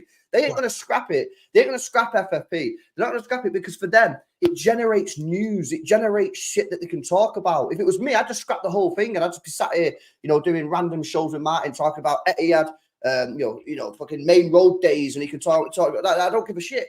But they're never going to do that. It's the same with VAR. Look at all the shows that Sky have got on the TV now. They've got the referee watch every Monday at 12 o'clock. They've got Dermot O'Gallagher coming on. They've got Talk Sport, another one. Fucking hell. we got referee to say Arsenal and all this kind of shit. It's like they all just love it, man, because it generates stuff to talk about. I've seen it today on Twitter. People are talking about Ruben Diaz following certain people and then I don't care. I don't care who they're all following and dating and what they're doing. And I don't give a monkeys. I don't care who Ruben Diaz is dating. I care about how he plays. At the end of the day, it's international week. I mean, here's a question: Can Leicester sue or go after the Premier League? What can they sue him for? Well, the same way we could, because they've charged him. They've put him through all the stress. No, but we've loss of earnings, loss of whatever. Loss of sponsorships, Well, if they can prove defamation of character. No, I don't think you can do that, bro. The only way you can sue. I'm asking. I don't know. I legally don't know. No, they'll explore it until they can't explore it anymore. No, they're not going to do that, man. They're not going to do that. But listen, Leicester for me, I just think Leicester have smashed it. You know what I mean? Like, at the end of the day, and this is why I don't really have a problem with what Chelsea have done with the hotels and shit. Because, like, yes, it's mad at that, but at the end of the day, the rules say that you can sell a hotel and it's fine. The rules say that's not Chelsea's problem that you didn't have that covered. Yeah. Do you know what I mean? LB, this has just been a case of all big businesses and companies. I'll do everything in their power to manipulate loopholes and look at grey zones in certain rules and things like that. And you look at it and you might go, okay, it may not be right, but there's nothing to say that it's illegal. And that goes with every business whenever they want to get a financial leg up on competition. Or say, hang on, sorry. I love people, but there's Peasy in the comments. I know it's the American model. We don't have to accept it, though. I know that's what the general I do accept it. I do accept it 100%. I just don't want to accept it at my fucking football club. Do you know what I mean? This is what I'm saying to Spirit. No, but do we have to accept it? I'm never going to accept City games going abroad. I'll never accept that. No, not that. I'm talking about the ownership. If United want to keep the Glazers forever and then Liverpool want to keep FSG, you don't want to spend any money. I'm more than happy with that. It's better for me. It's better for City if them two decide that they don't want to. That's the other thing that makes me laugh. The United ownership's been very clever. So what they've said is Ineos run, 27%? Something roughly like that. They've told everyone they're running the football side. Yeah. The Glazers are still majority shareholders. So if Ineos do a very good job, and United do very well and they get fourth place, third place, and they make a load of money, who gets the majority of the money, LB? Well, is it Ineos or is it Glazers? No, this is my point. No, because everyone now believes that the Glazers are out at United. They're still majority shareholders. They're the guys that have to sign the checks. Now they've smashed it, mate, because now they don't take no responsibility for anything that happens on the pitch. No, but they pick up the checks at the end. Yeah, that's what I'm saying. They pick up the checks at the end. It's a golden deal. They've smashed it, the Glazers. Fair play to them. You know what I mean? Now all the pressure's on the Ineos. No one speaks about the Glazers no more. It's all like, Ineos need to sack them out. That's my point. It's been programmed that a minority shareholder are the people running the football club. Petrochemical company as well. I don't know. They've done it. It's marvelous. Glazers are experts at doing this. Take the pressure off us and put it onto somebody else. I love it. Northern Monkey says, I'm surprised Stefan says the Premier League can't appeal. Nah, you can appeal, but there's only the really, really specific things that you can appeal. You can't just appeal the decision. You can't just go, that's not the right decision. You have to appeal like very specific things about maybe the process, all that kind of stuff. So, Or if any new evidence comes to light that they've missed or anything like that, they can. But they can't just say, we don't agree with that, let's go to appeal. There has to be what they call grounds for appeal. Grounds. And they'll look at them grounds specifically. Basically, yeah. But listen, which means Leicester have just wiped the floor. Leicester have kicked the Premier League's arse. And big up to Leicester City for doing it. Big time. Fair play to them. Premier League went on a fox hunt and came back with nothing. So big up to them. Yeah. Can I just go back to what we said before, where we're talking about this like it's a post match, like we've just gone against the Premier League? It's like, do you know what it is? It's like most matches we play against opposition, where it's like they'll never talk about how good we are; they'll always talk about how bad the opposition is. Yeah. No, it's true, man. It's true. But this is exactly the same. This next sort of 4 or 5 months is possibly the biggest 4 or 5 months the Premier League's ever had. Because, like I said, if it loses some of the APT case, which apparently it has, but yet to be confirmed, where City have sued the Premier League and City get away with a 115 scot-free, that for me, I just don't know where you go from it. And I've spoke about this so many times, and the chat are always like giving their opinions on it and like, you know, cooking the Premier League. But where does the Premier League go if City? I'm still here. I'm here. I'm just going off camera. Yeah, no worries, no worries. Where does the Premier League go if City are successful in their arbitration hearing over the APT case, where we're suing the Premier League, and are successful in the 115? Add in the fact that they've just lost this case today in humiliating fashion. Bro, I'm telling you, man, every single person, who works in some sort of high capacity at the they've got to go, mate. Heads must roll. Quite simple, man. You can't continue.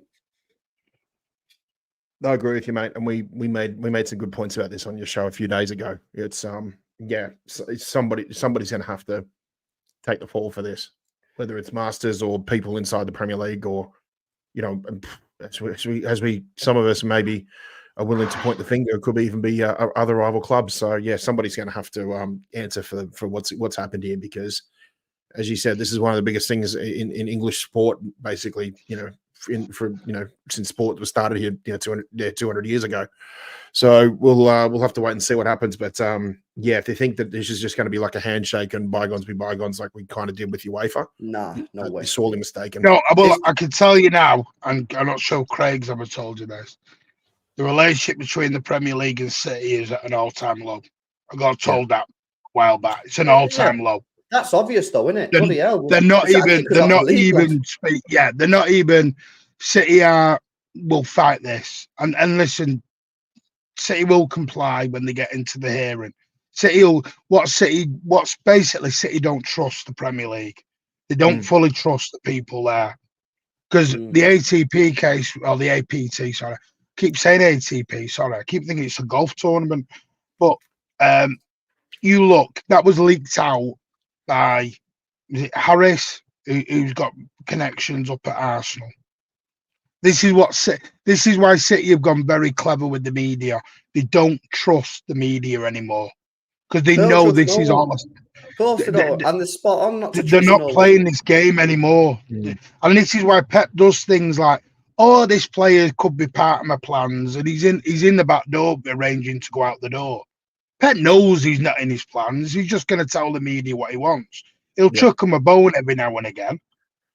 But we're not playing this game anymore. We're not. Pep said it. Pep said it in a press conference a long time ago. We're not going to be your excuse for your club failing. We ain't doing it anymore. You're not going to put our name in your excuse barrel. The scary thing is, LB, if we win this 115, because all you've heard in the media, by the way, is if we lose and now all these clubs are going to sue us. That's all you've heard. We're going to be sued through the back end, and we're going to be put down. Because the other thing is, by the way, if the Premier League are charging us, we can only be expelled. I won't say relegated, potentially expelled from the Premier League. It then falls into the EFL decision on where they put us. But this thing of we're dropping down to non-league doesn't work that way. Can't just be kicked down to non-league, because it's only the Premier League that have charged us, not EFL. So that's just. But I honestly think, listen, Lord Panic, this is a guy, ladies and gentlemen, who works for Boris Johnson and won. The guy knows what he's talking about. There's a reason why he gets paid £80,000 an hour. Free service. APT came because Lord Panic went through all the paperwork and went, "I'm not happy with this. You've got a case here." The Premier League have set the dogs on. Getting attacked by Richard.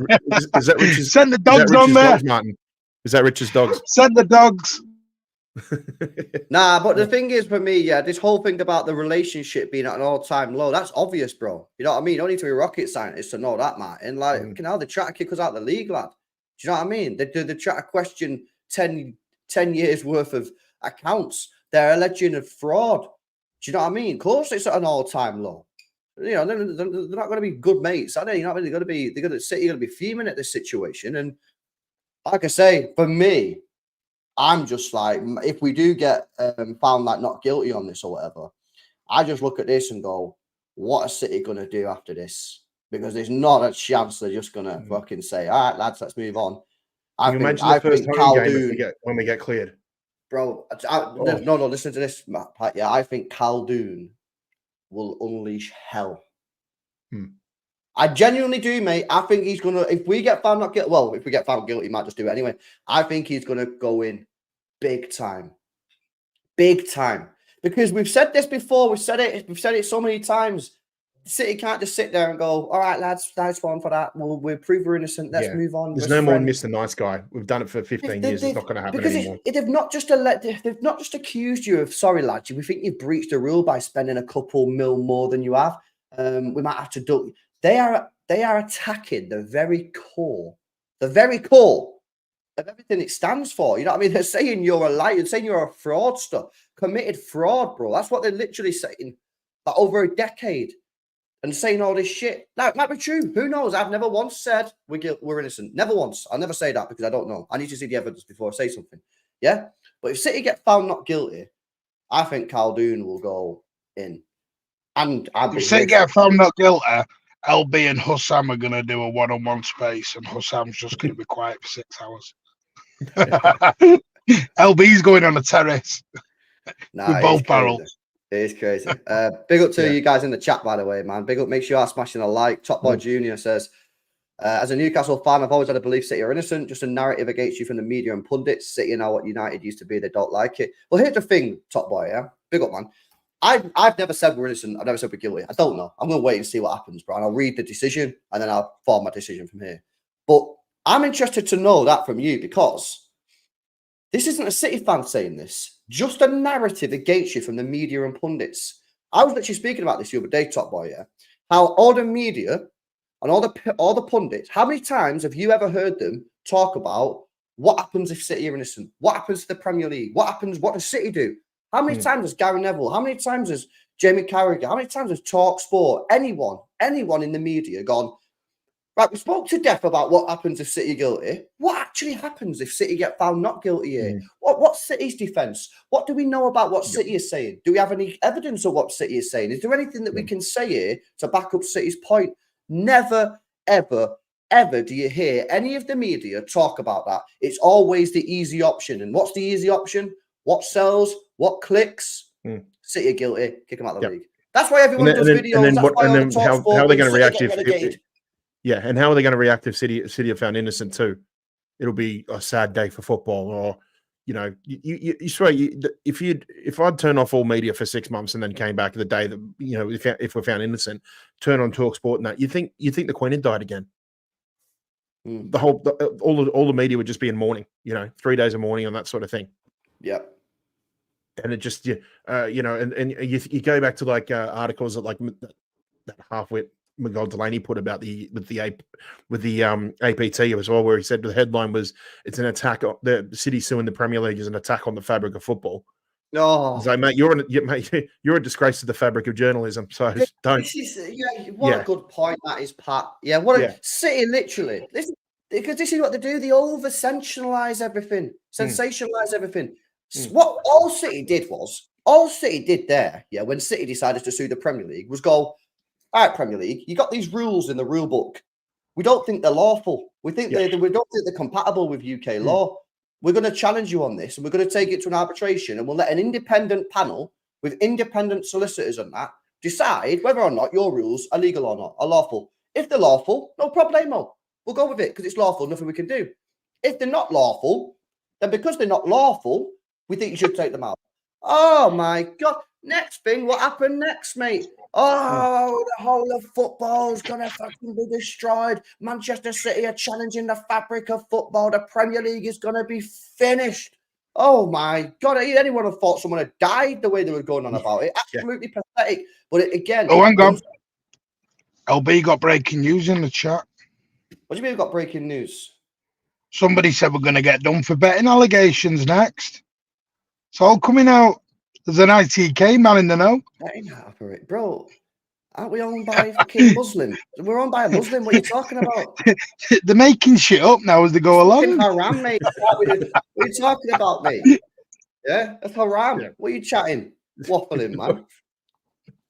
Honestly, mate, what are you talking about? Bless. Hey, LB, I'll tell you this, people don't realise. See, I got told this the other day how true it is. It's even affected the Etihad Airlines deals in the UK. What does that mean? Because because got to remember, Sheikh Mansour does a lot of stuff in the UK. Yeah, the UAE. You basically, you're accusing the guy, like you just said, of fraud, perjurer. You're accusing Etihad Airlines of perjurer because these were all called up in the Cass case, by the way, as independent as witnesses. So do you think when Etihad Airlines are sat down in the UK government negotiating all their terms, that they think this is a clever idea what they're doing?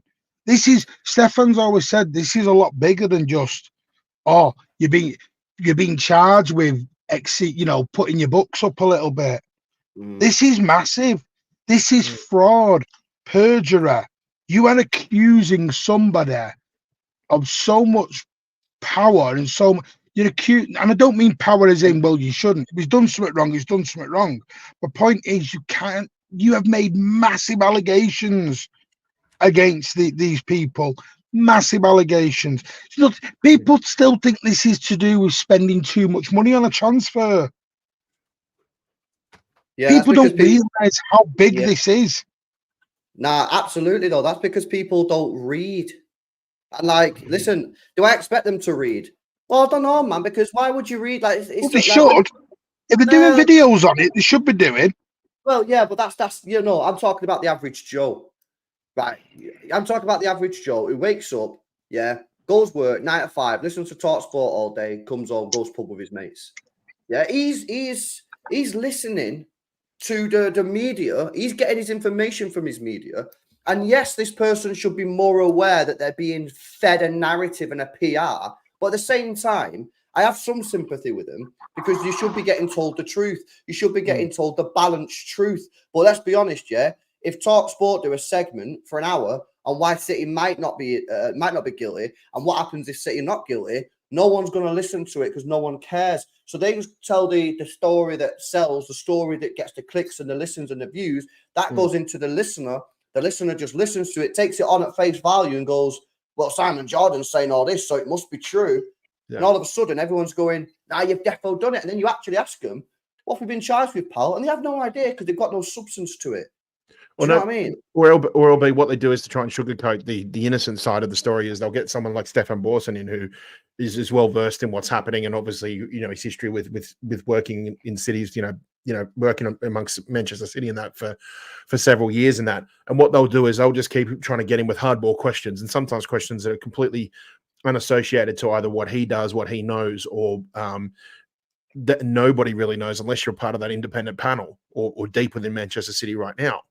And then basically, because he can't give them the answer that they want, then it basically creates that narrative of like, oh, there's an assumption of guilt or something like that. So when they do try to play try to go down the innocent route, our City innocent, they just basically spin it in a way that will always make them look guilty anyway. But Stefan didn't Stefan say, when he said this on Talk Sport, correct me if I'm wrong, didn't he say, because basically what they're saying is we're accused of cooking our books, to Etihad Airlines and to Etisalat. Yeah, equity funding, right? Yeah. Here's a question for you. How do they, because they haven't subpoenaed or whatever the word is, Etihad or Etisalat? Because they can't. So how do they get to their books, LB? Well, this is my point. Well, because Sheikh Mansour doesn't have any direct links into Etihad. I know that's what they're saying, but how do you get to Etihad's books? Well, you can't. This is the point. The Premier League have no jurisdiction to tell Etihad to hand over their accounts. So they've accused us of something they can't even get to. Well, this is why City's use of the word irrefutable evidence. Irrefutable is very, very interesting because irrefutable, means impossible to deny or disprove. Yeah. So this was Cassie's argument.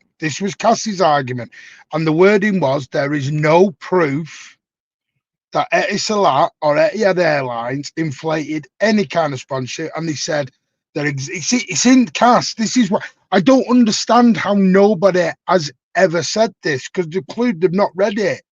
It shows that all the payments were of fair value and above board. Yeah, so this is the point that I'm making, is what did the Premier League have more evidence that CAS didn't? Well, if they have more evidence that CAS didn't, that proves we've done it, then some people have perjured themselves at CAS because they've said that this didn't happen. If you then prove that it did happen, you go back to this guy and said, when you was in court at the Court of Arbitration for Sport, you said this didn't happen. We have this evidence here to show that you did. But what's happening here? Is this evidence not right? Or have you lied and therefore perjured yourself? And this is why it's very, very interesting. If you go through that CAS document, yeah, look at all the names that are in that CAS document that say this didn't happen. You've got CEOs, CFOs. I'm pretty sure Sheikh Mansour even said it himself. He's actually written a statement and said, "This, I have not authorized anybody to do this." If they prove that we're guilty, Sheikh Mansour lied in court, bro. You know how mad that is. That's the perjury part. That's the perjury part. Yeah. But there was also a guy called, is it Hogan? Hogan was either the Etihad or the Etisalat. Someone correct me, who went on. This is what I mean. Stefan again talked about this. There was witnesses. There were witness statements that came into all this, and they all said, "No, it's all we did it all. It's all above board." So I don't. My whole question is here: what is it? You just said it. What is it the Premier League have got that they think they can win on? Maybe what have they got? They must have something. Maybe they don't have anything. Maybe you know, going back to what you said earlier, maybe they just felt they were under pressure. Maybe they felt, you know, they had to. Similar to UEFA, because UEFA, their board, the belief was that their board put Saffron under pressure to put the charges towards us, or charges with the 2 year. Yes, exactly. Okay then.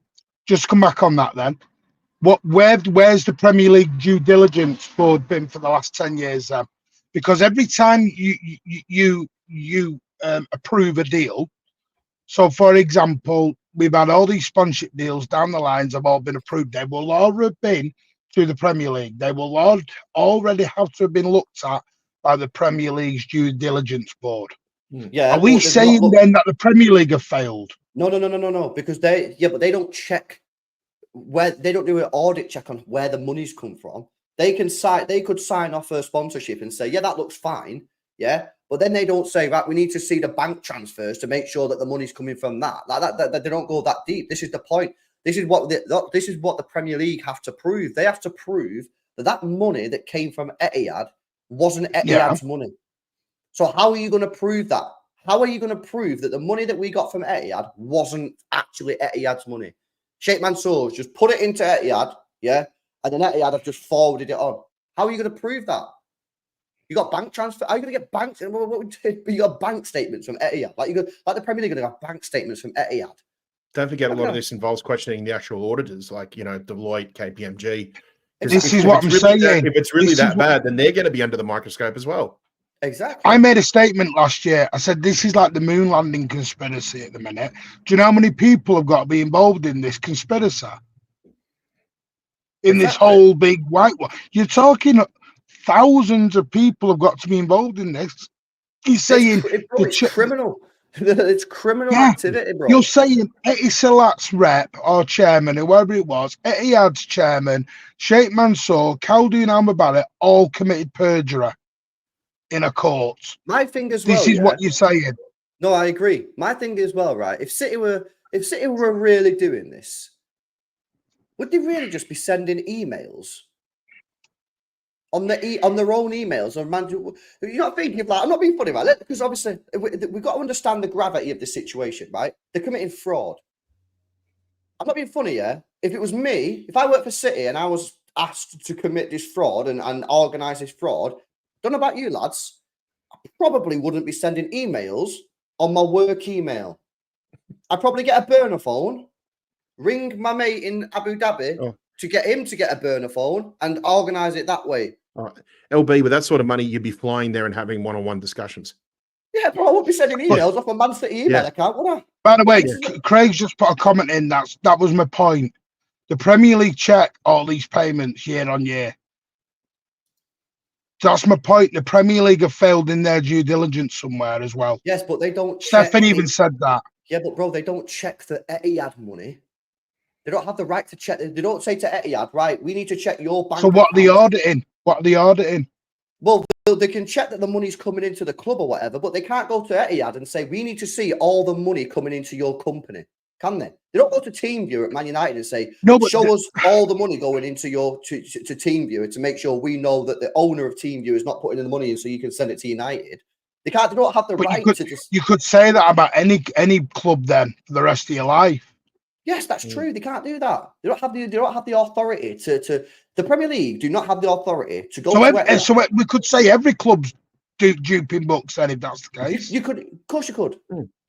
It's how crazy it sounds. Well, that's the point. That's the point, Martin. What evidence do they have? Because they don't have the evidence. The cast iron evidence that they'd love is the bank statement of Etihad to show money coming in, which they have no legal entitlement to get hold of. No legal entitlement. They will show the money coming into Etihad from Sheikh Mansour of £50 million, and then the same day they just forward the money onto City. And then it's like, well, they sent you the money and you sent it in. There you go, easy. But they don't have the right to do that because they can't demand that. But even they can't show that because what they're saying is that Sheikh Mansour sent the money to Etihad for Etihad to send back to us. What? So even that wouldn't show it because what they're basically saying is that we gave Etihad kind of some of the money to fund through the back door is what they're basically saying. They're saying the back door payments, and we were funding Etihad to fund us. But surely that trail's got to be somewhere. But they've got to find the evidence, bro. This is the point. And it's up to the Premier League to prove it. It's up to the Premier League to prove it. City obviously have to defend it. And again, it could all possibly go down to what I said before, grey zones and loopholes. Yeah, correct. Yeah, 100%. It doesn't matter if it's right or wrong. It's just nothing says in there that it's illegal. So and the thing is as well, we don't know. And the thing is, Pat, yeah, you talk about Grail, and this is a great point. It's a great part on the sort of loopholes. Yeah, let's be honest. Chelsea have been selling hotels. They sold the women's football club. Leicester moved their accounting end date and got relegated, and then they've been safe. Are we really thinking that there's not going to be more loopholes, more things that the lawyers can find? I'm not saying they'll do that because they're guilty of it. I'm just saying, like, you know, City just want this to go away. Maybe there's an easy way of getting rid of it. I don't know. Yeah, it's interesting. Do you know the sad thing? It's never going to end. It's never going to end. Give it 5-10 years. It's gone on. Something else will change, and they'll try to find us in breach of that as well. I'm already. The thing is, what I mean by it is, Pat, in a lot of people's eyes, City are guilty. Oh yeah, and they always will be. Doesn't matter what the outcome is. Do you really care about that? I don't care about that. I'm not bothered about it, but there will be people who will. And trust me, I know there will be, LB. There will be people who will be because they don't like the idea of because some rivals wind other fans up. And you'll always get the brown envelopes and you'll always get, you know, there's nothing, City will never be fully cleared by this. I'm not particularly bothered. Once the Premier League clear us, we're clear. I'm gonna have a party. We're gonna have a 24-hour stream. We'll go out on the piss. We'll do it all. We're gonna wind everybody up. But there will be some that will still say you cheated, and they'll never accept it. And that's just a sad fact. Again, because it's gone on for so long. Yeah. Will you have Alan ringing you at 3 a.m. then with this? Well, Alan needs to grow a pair then, doesn't he? You know what I mean? Because at the end of the day, yeah, like whatever happens. Like it is what it is. Like who cares, mate? Like I don't care. No, Alan wants to see the accounts. He said that he wants to see the accounts from City. Big up Joe as well for that super chat from before. Said headline readers are what I call them. Yeah, that's you're spot on. Headline readers. You know what I mean? They just see the headline and take that as gospel. I'll be honestly so interested. You know what should happen? Yeah, you know, like these Sport Bible YouTube channel. You know when they take fans, like rival fans, like Big Steve was on it, wasn't he? With, Sport Bible, Lad Bible. You know what they should do? Yeah, they should get a rival fan that is convinced that we're guilty. and pay them and sit them down and tell them to So read Hussam, the CAS document. Yep. That's what they should do, and say and get their opinions before. Get them to read the CAS document. Get them to read the 12. There is no evidence of City breaching from CAS. doesn't matter. And then see what they Brown think. envelopes, You know? brown envelopes, brown Pretty envelopes. LB, It's a little bit. I'll tell you, I sent it to Mo and I sent it to Hussam. The full document. Yeah, but they're not going to read it though, bro. So I have done it. I have sent it. Oh, you know when I was going to do that really boring stream for 6 hours where I was going to read the whole 93 pages Oh, out. Jesus Christ, yeah. Yeah, but the thing is, well, this is kind of where I'm a bit like, I don't blame people for not reading it. And breaking news, ladies and gentlemen, if we are get cleared in this 115, Martin will read out all pages. This is the thing, though. I don't It'll be like a blame 6 month. rival It'll be like a fans. 6 month episode. Yeah, it will be long. And this is the thing. I don't blame rival fans for not reading the document, because why would they spend hours reading a document that's not even about their club? This is where the media have failed massively for not being balanced. I said this last week. I don't have a problem with the media putting out the pro Premier League case. These are the charges. This is what we have alleged City to done. And if City get found guilty, this is what we need to do. But like with anything on the news, yeah, anything that's going on geopolitically, anything that's going on with prices, energy price, you need to give the pros and the cons. With this one, you need to be saying, okay, so that's the Premier League case. What's City saying? City saying this, and this. City saying this has happened. City saying that's happened. City saying blah, blah, blah, blah, blah, X, Y, Z. Yeah. Well, the only way the media thrives these days is just creating a culture of, pitchforks and burning effigies, basically. They want the townspeople out in the streets saying, yeah, we want heads to roll. Simple as that. 100%. And that's why this case perfectly suits their narrative. I feel sorry for all these lawyers and accountants and all these YouTubers that have led for 18 they'll be months tearing on up all their these license up videos. there. Yeah. I thought you They're meant gonna actual lawyers, because they're not. No. Twitter. No, I'm talking about the ones who are like 15 in the bedroom, or people who know everything, and they're gonna have to start talking about their own football club. That'll be depressing. Yeah, but but you say, once you read the emails, it's very hard to convince innocence. But once you read the CAS document, there are certain things in there that it's very hard to understand why we'd be guilty, especially when you see all the people saying all the shit that they're saying. The emails is one part of the thing. Of course, the emails look dodgy. I've read the address emails. Yeah, they address the emails. But they've not addressed the Mancini emails because they didn't deal with that. The Mancini emails look weird. They look dodgy, right? But there can be a very, very reasonable explanation for it. Very reasonable. But we don't know what his answer is to the Mancini situation. And it could be a very reasonable thing of he had a second job. Well, you're not allowed second jobs anymore. Well, I want to see these referees, what they get paid to go and do a bit of refereeing over there. Yeah. Should we have a look at that? Should we have a look at their pay slips? Me, why is that? Why is that so weird? What, you think Sir Alex Ferguson wasn't doing like dinners or advisory roles or consultancy work, or he didn't help the Scottish FA with like shit? You don't think he did anything? You don't think he worked at Manchester United, was a manager, and then didn't do anything at all with any other company for 4 days a year because that's what the Mancini thing was? How is that? You know what I mean? It's just like, bro, it's crazy, man. But again, so these chairmen who are in charge of a football club, yeah. Do they not have a business behind them? How do you think they make all the money? What are we doing here? You can have more than one job. I don't understand all this. It wasn't even a job. It was a consultancy. It was an advisory. It was an advisory consultancy, bro. I think the club, the UAE club, is Al Ain, which are one of the biggest clubs in the UAE league. I'm just looking at it now, and if they're talking about if the advisory is in some sort of like coaching capacity or anything like that, well then, unfortunately, I'm sorry to say this, guys, but the UAE league follows the same calendar as what the Premier League does. So he wouldn't be able to do anything like that while he was trying to bloody manage Manchester City, would he? It'd be done during off seasons or during international breaks, possibly.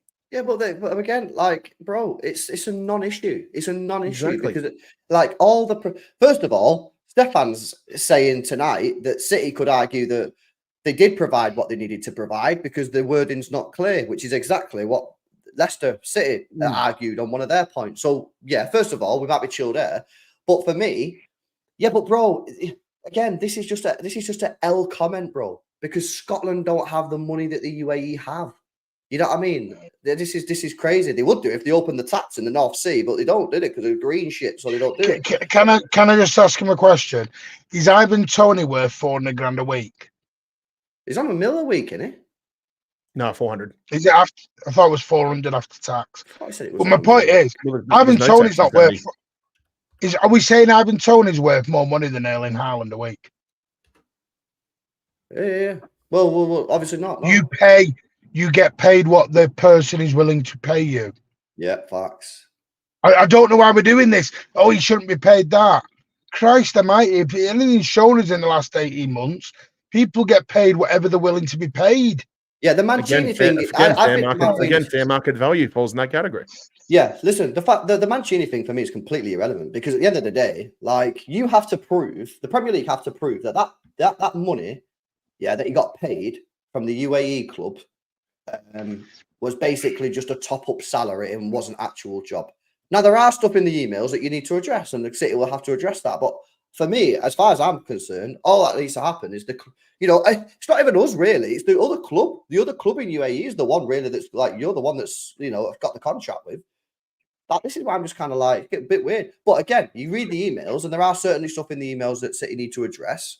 Like, I agree. Some of the payments. Mancini gets paid. What was it? 2 million. Yeah, I think he got paid like £1.3 million per annum, and then it was like 2 million. Right. Something like that. So here's my question then. Why would City go to all that trouble to hide a small amount of money to them and put themselves in this issue? Yaya Touré's agent hated us with a passion.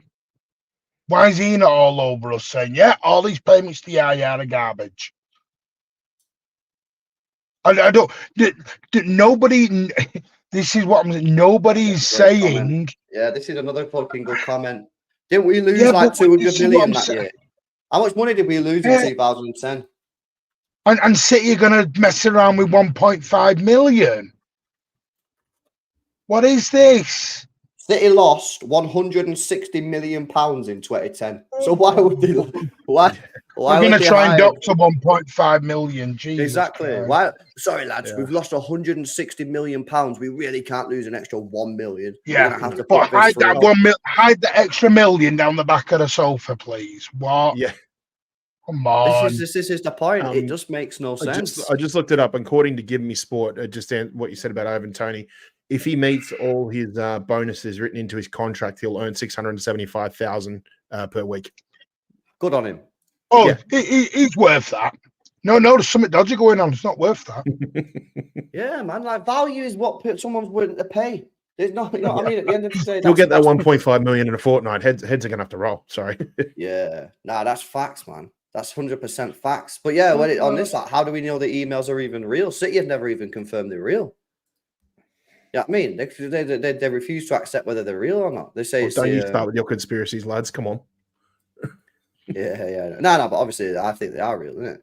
Do you know what I mean? But I've read all the emails, and like, listen, if you look at the emails, like, you look at it and go, "What the fuck's going on here?" But then, like, when you read the cash document, look at the explanations, and you're like, "That's a very reasonable explanation."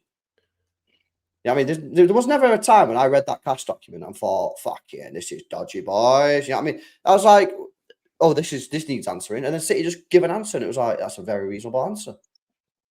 So it's like, it's weird, man. At the end of the day, this whole thing is a madness, and it's going to be finished in the next couple of months. They started this month, guys. The chart, the thing, what's it called? The case starts this month, and it's crazy, isn't it? We've been waiting for this for years, man. People are going to be asking for hourly updates, aren't they? I'm stood outside the hotel right now where it's all going on. No, you're not.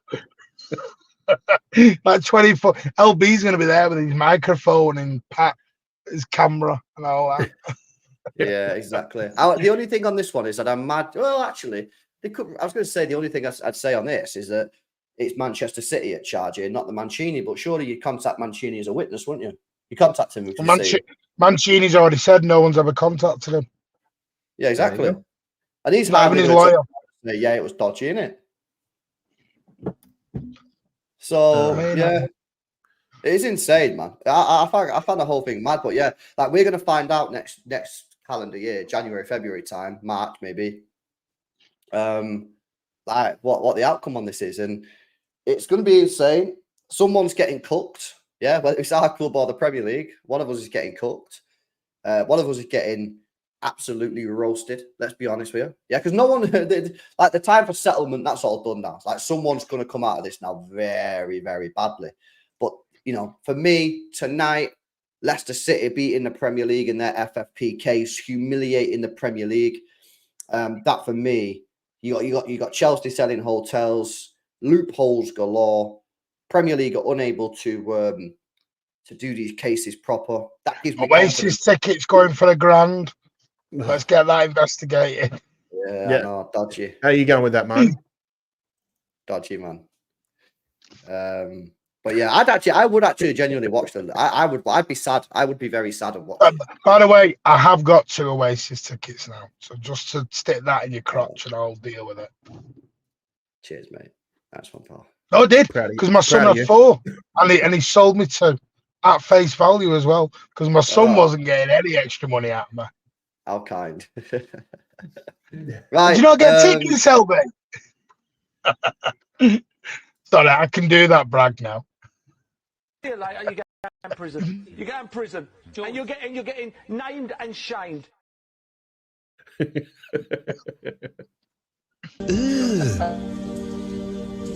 Brother, what's that? What's that, brother?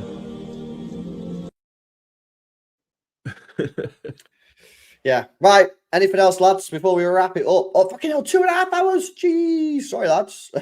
My bad. I didn't realise. Yeah, I thought we were going to talk train times and trams, but we've ended up going into an whole new one. That's another one, man. Jeez, sorry, I didn't realise that was like for 2.5 hours. Sometimes, like when I'm ranting and like I just go like I forget the time. Shit. You got to warm yourself up for the 24 hours, man. You got to do baby steps, warm yourself up for the 24 hours when we're cleared. Nah, that 24-hour stream is gonna pop off. Trust me. Yep. Hang on a minute. Someone's just put 2.5 hours is a short stream for that. It's true. No, that's just the outro. Yeah. The only final thing here is, yeah, just to finish off, the loss of Leicester City was 24.4 million based off of Everton and Forest. That would have meant a 7-point deduction for Leicester that they've avoided. So they've done well, Leicester. Big up to Leicester, man. They've avoided a 7-point deduction. Wow. You know, via the loopholes and legal routes. So fair play to them. Technically, 2 losses. 2 losses for the Premier League recently, because Forest won on their appeal. Don't forget. Yeah, pretty crazy, man. Premier League have got to just stop throwing all these charges around. Really, the Premier League, haven't they? Yeah, take a good look at themselves. Yeah, absolutely, man. Absolutely. Listen, appreciate you boys jumping on. Big up to everyone in the building. Make sure you guys have smashed the likes. Make sure you guys are subscribing. If you're watching back on replay and you've made it all this way, fair play, first of all. Make sure you are giving us your thoughts and comments in the comment section down below. If you want something else to watch, did a video this morning on Gary Neville's FFP stance. Very interesting views. A load of people getting involved in the comments on that one, guys. So go check that out. That was uploaded this morning on the same channel. Make sure you guys are subscribing to Mancunian Way as well. Let's see if there is anyone that's live for a redirect, because I always forget. Yeah, just to let you know, there is a Sven tribute, Sven Goran Eriksson tribute on the channel last night. There you go. Big up, man. Big up. I did tune in for a bit of that, actually. I didn't comment because I was just chilling, but I did tune in. Did you learn how? I wish you'd learn, bro. I'm a fucking 100% Knowledge City fan. You know what I mean? We talk about a few things, don't we? I have all the knowledge.